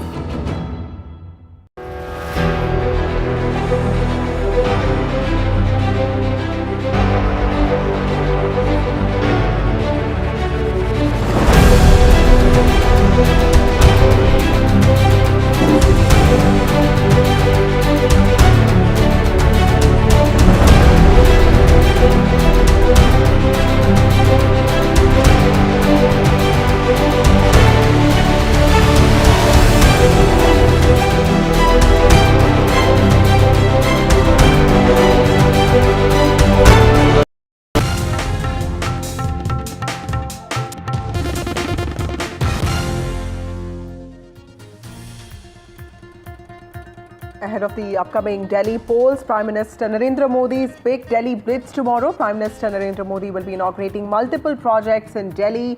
He will also be opening the World Trade Center in Nauroji Nagar. He will be inaugurating government quarters in South Delhi. A new CBSE complex will come up at Dwarka. That will also be inaugurated by the Prime Minister tomorrow. A new Veer Savarkar College in Delhi University, also part of the plans, part of the projects that the Prime Minister will be inaugurating tomorrow. And also new EWS apartments in Northwest Delhi is also part of the projects that the Prime Minister will be inaugurating tomorrow. विश्वविद्यालय के लिए बहुत ही खुशी और गर्व की बात है कि कल भारत के आदरणीय प्रधानमंत्री श्री नरेंद्र मोदी जी 3 प्रोजेक्ट्स की आधारशिला रखेंगे। एक तो ईस्ट दिल्ली कैंपस जो आएगा हमारा ईस्ट दिल्ली के अंदर आ रहा है, दूसरा वेस्ट दिल्ली कैंपस और तीसरा सावरकर कॉलेज जो कि रोशनपुरा नजफगढ़ के अंदर एस्टैब्लिश हो रहा है। तो ये बहुत ही अच्छी बात है कि 3 नए प्रोजेक्ट्स आएंगे। भारत सरकार की ये एक योजना है कि शिक्षा में का विस्तार हो, अच्छी शिक्षा, सस्ती शिक्षा सबको उपलब्ध हो। ये इस दिशा में जो सरकार की योजना है, दिल्ली विश्वविद्यालय उसमें अग्रसर भूमिका निभाने का प्रयास कर रहा है। My colleague Aishwarya joins us with more details on this. Aishwarya, the Prime Minister has always been very sentimental when he talks about Delhi University. He'll be inaugurating a new college tomorrow named after Veer Savarkar, and also will be inaugurating the World Trade Center, which also in some ways replaces several outdated commercial establishments. In some ways, this will be the Prime Minister sending out a message of development in New Delhi right before Delhi elections. Tell us, what are the big projects that he is likely to inaugurate tomorrow? Well, certainly it will be Prime Minister Narendra Modi who is set to inaugurate and lay the foundation stone of multiple significant development projects in the national capital. Of course, three university complexes, one in East Delhi, one in West Delhi, and one in Nazafgarh, which is the Veer Savarkar complex, would be inaugurated tomorrow. This will be in Roshanpura, Nazafgarh, and Prime Minister will be laying foundation stone of that as well. There would be inauguration of 1,675 newly constructed flats for the economically weaker section at Swabhiman Apartments, Ashok Vihar, and also inaugurations of two urban development projects, World Trade Center at Nauroji Nagar, which was also Prime Minister Narendra Modi who laid the foundation stone under the GPRA Type 2 quarters at Sarojini Nagar. Certainly, the Congress party has jumped into the inauguration of Veer Savarkar College in Nazafgarh. It is the Congress party who has stated that why Veer Savarkar College, why not any other freedom fighter who has sacrificed their lives for the sovereignty and freedom of the country. And had they named the college after either one of them, it would have been tribute to them as well. But the Congress party attacked the Bharatiya Janata Party as they have stated that there has been no leaders or icons. They are promoting and legitimizing those who supported the British Raj. So clearly politics over the name of Veer Savarkar College in Nazafgarh, where Prime Minister Narendra Modi will be laying the foundation stone tomorrow, has already begun. But certainly three new campuses will bring more opportunities for the students to get admissions in Delhi universities. Right. Thank you, Aishwarya, for joining us with those details. Several developmental projects to be inaugurated by the Prime Minister tomorrow in the capital of India. Moving on to other stories, West Bengal Chief Minister Mamata Banerjee has launched a scathing attack on the BSF, and this time over infiltration, saying that the BSF is responsible for infiltration and the entry of terrorists to disrupt West Bengal. Big claim by the Chief Minister there of West Bengal. The Chief Minister did not even spare the district magistrates as well for not keeping the state informed on infiltration from Bangladesh and making adjustments with the BSF.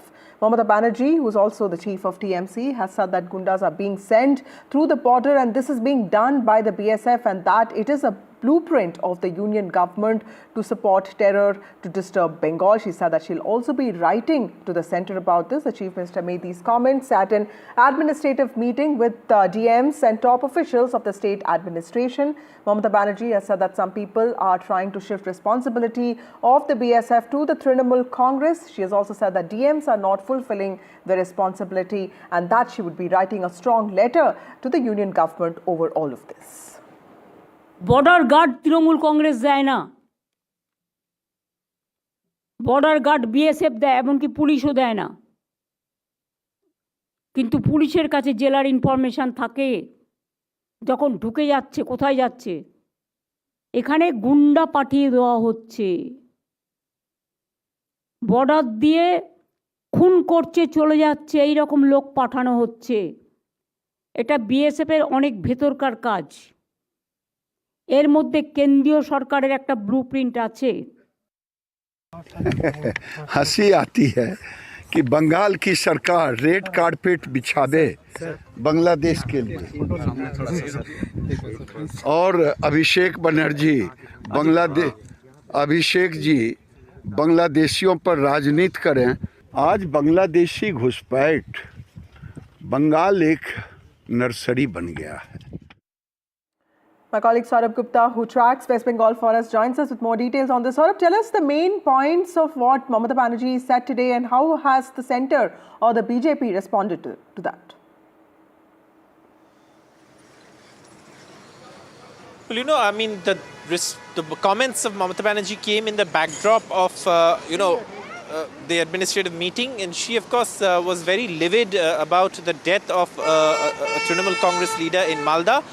She pulled up the, SP of the district, and immediately after that, she moved on to the issue of infiltration. Now, this is something that the Trinamool has maintained in the past as well, that they've had issues with the way in which the BSF functions. However, the BJP in the past has said that the Trinamool Congress government doesn't give land to the BSF, doesn't cooperate with the BSF. So, again, the radius of the BSF, the functionality radius of the BSF, all of these have been long pending issues between the Trinamool government and the BSF. But today, of course, Mamata Banerjee took it a step further. She said, of course, that the BSF was allowing people in, and this was being done as a blueprint of the union government, and that there was an attempt to destabilize Bengal, and she believes it's an internal job of the BSF. That is, of course, something that is a very, very serious allegation. The BJP specifically to these allegations is yet to respond, but this is a very serious allegation that the Chief Minister of West Bengal has made, and of course she's hit out at the union government. She said she's going to write a protest letter, like you mentioned, and that protest letter is likely to be sent to the centre soon. But it's not just the BSF, she didn't spare the DMs either. She said, and not even the police. She said the police have information about infiltration, they're not sharing it. She also said that the DMs, are making adjustments with the BSF. So it's not just the BSF, she also attacked, and pulled up, the police and the district magistrates as well. Right. Also, Saurabh, yesterday we saw Himanta Biswa Sharma, the Chief Minister of Assam, also make very similar claims, and he also talked about West Bengal there. Tell us, how serious is the infiltration problem when it comes to the state of West Bengal, and is this the first time that Mamata Banerjee is blaming the centre or the BSF for this? Not the first time, definitely. She's blamed the BSF for infiltration, and she says that it's the responsibility of the BSF to guard the border. It's not the responsibility of the state government. In fact, she said today some people are trying to shift that responsibility on the Trinamool Congress. And if you see, she began her bite with, it's not the Trinamool Congress's job to guard the border, or the state government, or even the police. That is the responsibility of the BSF. Having said that, infiltration per se is a huge issue, especially given the circumstances in Bangladesh and the situation in Bangladesh at this point. And with the volatile situation in Bangladesh, what has happened is there is also an attempt by radical elements to move. There's been a passport issuance issue. So all of these things culminating in Mamata Banerjee's comments. Right. Thank you, Saurabh, for joining us with those important details. Moving on to other stories. A Bangladesh court has now denied bail to Hindu monk Chinmay Krishnadas Brahmachari. Remember, this was the same priest who had been booked in a sedition case in November last year for allegedly disrespecting a Bangladesh flag. A team of 11 lawyers participated in his bail hearing today, as his lawyer could not make an appearance in court. He's been hospitalized. The priest's legal team is planning to move the High Court in Bangladesh following the rejection of his bail plea on the 26th of November. Clashes had erupted between protesters and police outside Chattogram court premises, resulting in the killing of one advocate who was called Saiful Islam Alif. ये बहुत दुखद खबर है। हम जानते हैं कि पूरे विश्व की नज़र इस हियरिंग पर थी और सभी लोग आशा कर रहे थे कि 9 वर्ष में चिन्मय कृष्ण प्रभु को मुक्ति मिलेगी, वो आज़ाद होंगे। लेकिन 42 दिन के बाद भी जब ये आज हियरिंग हुई तो उनके बेल को रिजेक्ट कर दिया गया। लेकिन एक पॉजिटिव खबर ये है कि एटलीस्ट आज उनके जो 10-11 लॉयर थे वो लोग उनके पक्ष में खड़े होकर कोर्ट में उनका पक्ष रख सके। बांग्लादेश गवर्नमेंट को इंश्योर करना चाहिए कि चिन्मय कृष्ण प्रभु को जस्टिस मिले। तो ये जो खबर आई है बहुत ही दुखद है। Well, I think it's very sad. It's tragic. It's a travesty of justice that Chinmay Krishnadas Brahmachari has been once again denied bail. And, even the reason for his arrest, they've charged him with a very serious charge of sedition. But there's no evidence that has been given. They're talking about some rally on October 25th and that the flag of ISKCON or the flag of his organization, the Sammilit Sanatani Jagran Jyot, that was higher than but there's no evidence. Absence of his lawyer who has been hospitalized perhaps has impacted the outcome of this bail hearing. Well, the first thing to remember is that in Bangladesh today, there is no rule of law. In Bangladesh, the interim regime forced out the Chief Justice of the Supreme Court and the 5 next senior most justices of the Supreme Court.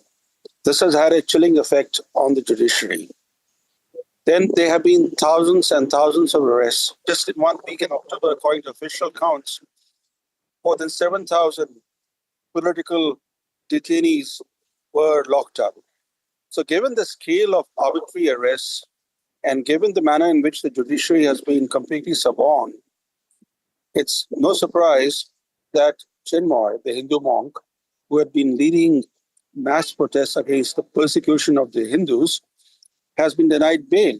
In fact, the regime has succeeded in its objective by jailing Chinmoy, the Hindu monk.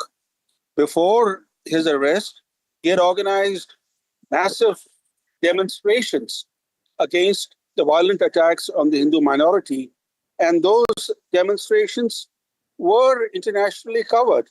And that was an embarrassment to the interim regime, which has the full backing of the Islamists. So by jailing 20 individuals, the leader of the mass protests, they managed to achieve their objective. Right, Mr. Chilani, also when we talk about, the Indian government, they're saying that it's hopeful of a fair and transparent trial while voicing concerns about targeted attacks on minorities at large. What is the step forward? I think the Indian government has to speak up. There's little else that the Indian government can do. Needs to shine a spotlight on what's happening in Bangladesh, the absence of rule of law, the fact that the regime in power lacks constitutional legitimacy or mandate. If the Indian government doesn't speak up, who else will speak up? After all, there are 3 powerful forces backing the present regime in Bangladesh: the Islamists, the military, and the United States. Now, 3 very powerful forces are supporting this regime, which makes India's task quite difficult. But it makes it even more imperative for India to speak up. Well, Andhra Pradesh Chief Minister N. Chandrababu Naidu has said that the Solar Energy Corporation of India's agreement to purchase power from the Adani Group was an advantage for the state government, and any action on the bribery charges would be taken only after a thorough examination of the records. In fact, the Chief Minister said that the state government cannot scrap contracts unless there is adequate proof of irregularities.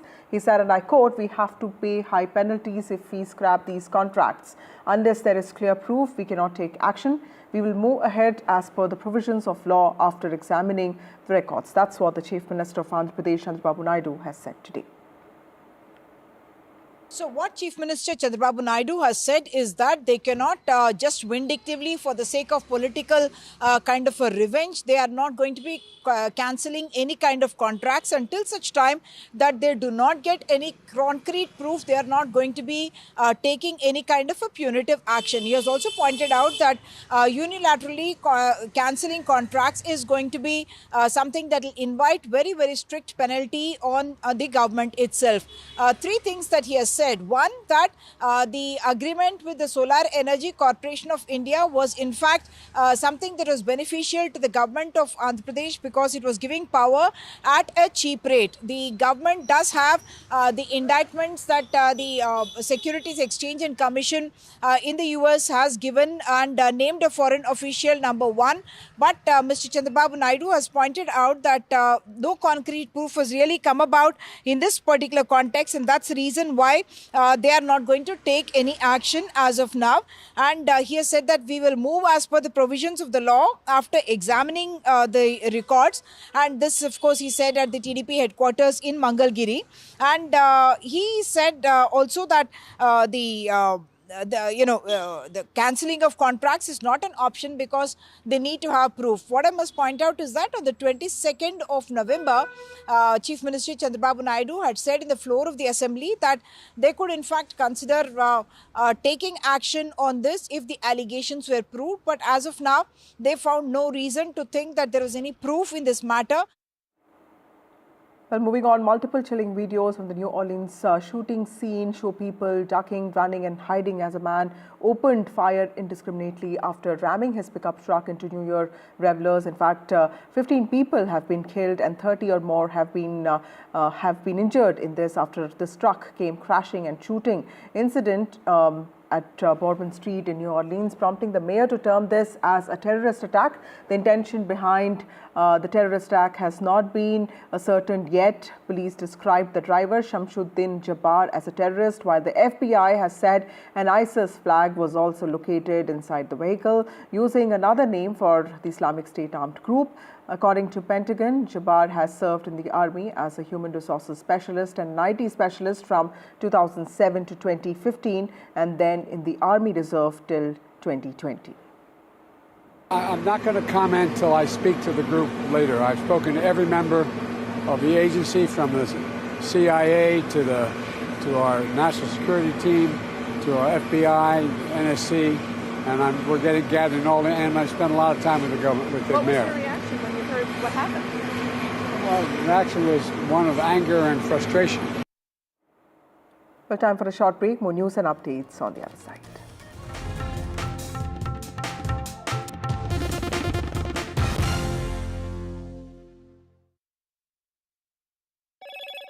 Hello, Moto. Motorola Edge 50 Pro, world's first AI-powered pro-grade camera.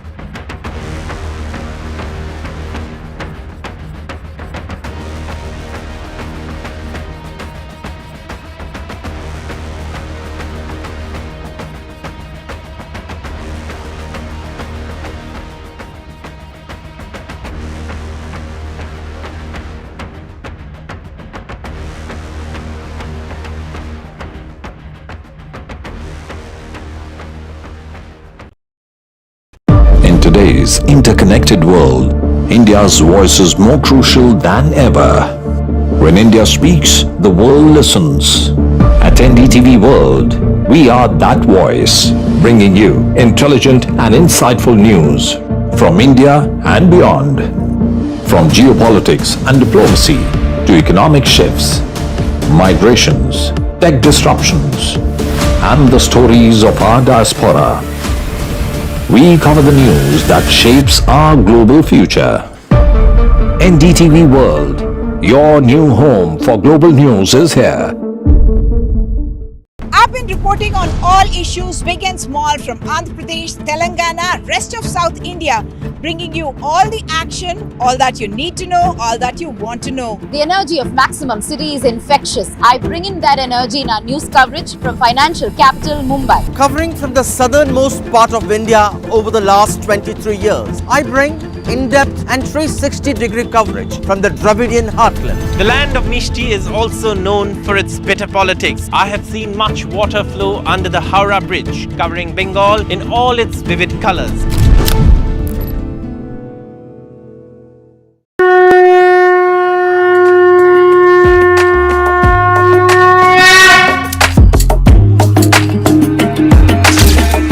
Mahakumbh, a festival of faith, the world's biggest spiritual festival, the divine dip at the spiritual Sangam,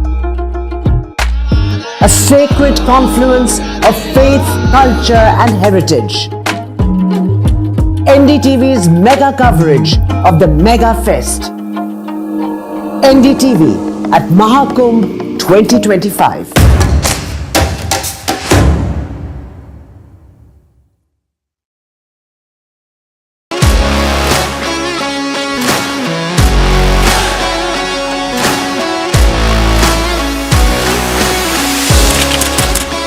We are able to maintain the democratic fabric and the democratic system.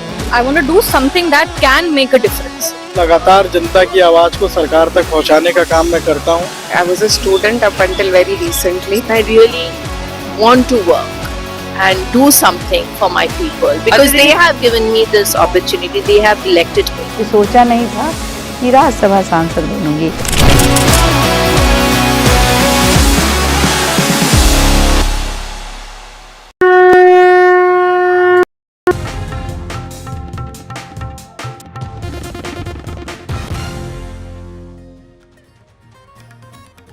Welcome back. TMC leader Babla Sarkar, also known as Dulal, was shot dead today. He was shot at by assailants today. TMC leader killed in broad daylight. In fact, TMC Supremo and West Bengal Chief Minister Mamata Banerjee has posted on X about this. The killers opened fire on the TMC leader Babla Sarkar, Vice President of the district Malda in North Bengal, also an elected councillor. He was shot dead by a few people in broad daylight today, and it was initially reported that 3 miscreants on a bike came and fired consecutive shots at Babla Sarkar. What we understand is that the state government has also urged police to take swift action. He was also called Dulal Sarkar. He was receiving treatment at the Malda Medical Hospital, but reports indicate that he was targeted from a close range and he was struck by 3 bullets. Mamata Banerjee has talked about this incident, and she has said on X in her post, my close associate and a very popular leader, Babla Sarkar, has been murdered today. My colleague Saurabh Gupta has been tracking this, joins us. Saurabh, tell us a little bit about the TMC councillor, Babla Sarkar, or Dulal, who was killed today. The Chief Minister herself has posted on X about his murder. Tell us, what do we know so far, and is the police investigating this case? Well, the Chief Minister actually in that administrative meeting that took place pulled up the police. In fact, she said it was the failure of the police that led to this. In fact, this was of course what we were given to understand from Malda is that 3 shooters apparently on a bike came and fired consecutive shots at the Trinamool leader. And bullets hit his body. Now, initially, of course, he was critical and rushed to Malda Medical College and Hospital. And of course, that is something that happened. So this is, then of course, you can see that CCTV footage also that's emerged. And police, of course, are recording statements of witnesses and checking all the CCTV footage. But this, of course, also led to, after pulling up the police for this incident, the Chief Minister went on to also talk about the districts and how, of course, the police cannot be focusing on the border. The police have to look at, law and order in the district, etc. And then, of course, she went on to attack the BSF, like we've been reporting earlier in the day. But the Chief Minister was quite upset with the Trinamool leader being shot dead like this, and of course, has pulled up the police as well. In fact, specifically, she named the SP of the district, and that is something that has happened as well. So obviously, this is a very, very, of course, the Trinamool has lost a local leader, but largely the implications of that are what the Chief Minister said about the police and the functioning of the police, and she said, that the police have to be concerned about law and order, and also, this cannot, of course, carry on. Right. Thank you, Saurabh Gupta, for joining us with those details. Moving on to other stories. Madras High Court has made some serious observations on the Anna University sexual assault case. The High Court has said that the assault case is being politicized now and that political parties have no real focus on women's safety. In fact, the Madras High Court today said that the alleged sexual assault case at Anna University is being politicized. Justice P. Velmurugan of the Madras High Court made these remarks when PMK advocate K. Balu made a mention of the state police denying permission for a protest over the issue by the party's women's wing. Responding to the same, the judge said that protests are being used by political parties to attract media attention and not out of any genuine concern for women's safety. Anna University sexual assault case is being politicized. There's no genuine concentration on women's safety. That's what the High Court observed today. Remember, on the 23rd of December, a 19-year-old was sexually assaulted on the campus of the Anna University campus, and a male friend was also beaten up. The case is under investigation by Tamil Nadu police. Time for a short break. More news and updates on the other side.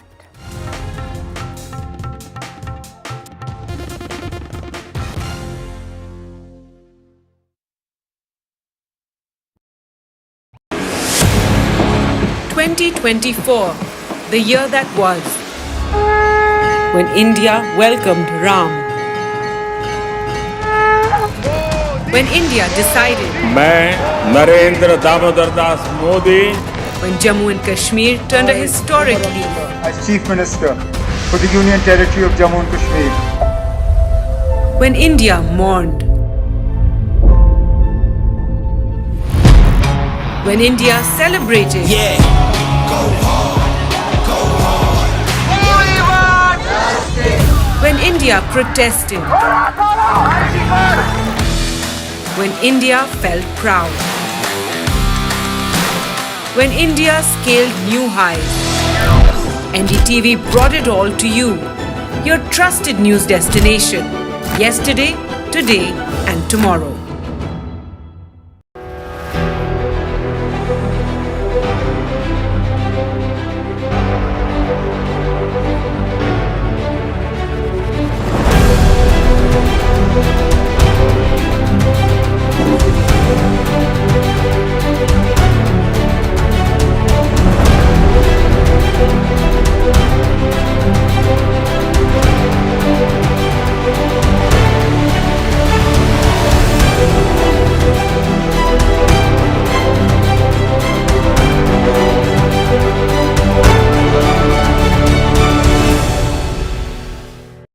Today's interconnected world, India's voice is more crucial than ever.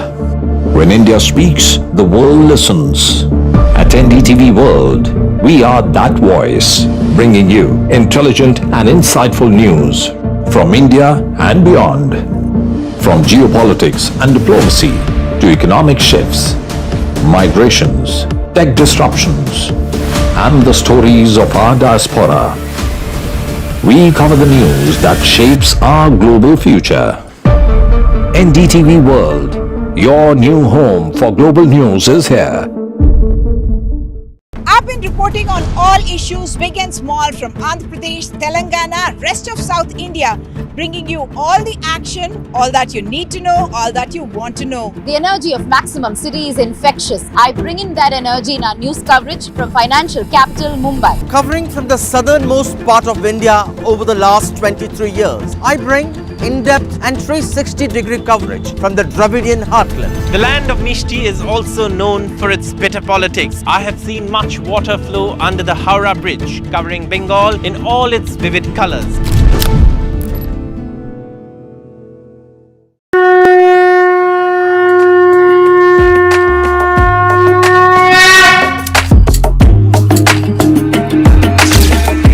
Mahakumbh, a festival of faith, the world's biggest spiritual festival, the divine dip at the spiritual Sangam, a sacred confluence of faith, culture and heritage. NDTV's mega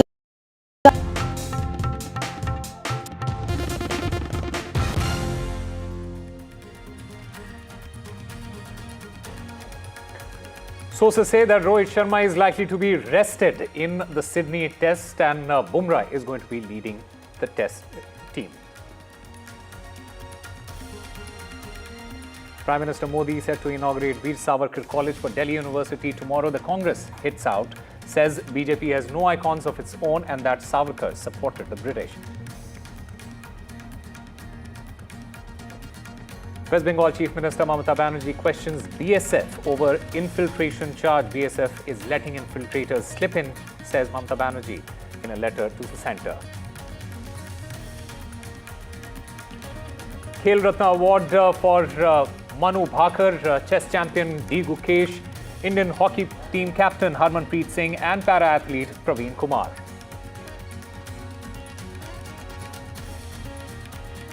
Andhra Pradesh government says that there will be no action taken on Adani Green till there is concrete proof. Andhra Pradesh Chief Minister says that I don't indulge in vendetta politics. FBI probes ISIS angle in the New Orleans vehicle attack which killed 15 people. New Orleans attacker identified as an Afghan war veteran. Chilling viral video of the attack accessed. Madras High Court makes big observation in the AMNY University sexual assault case, says the case is being politicized and no genuine focus is on women's safety by political parties.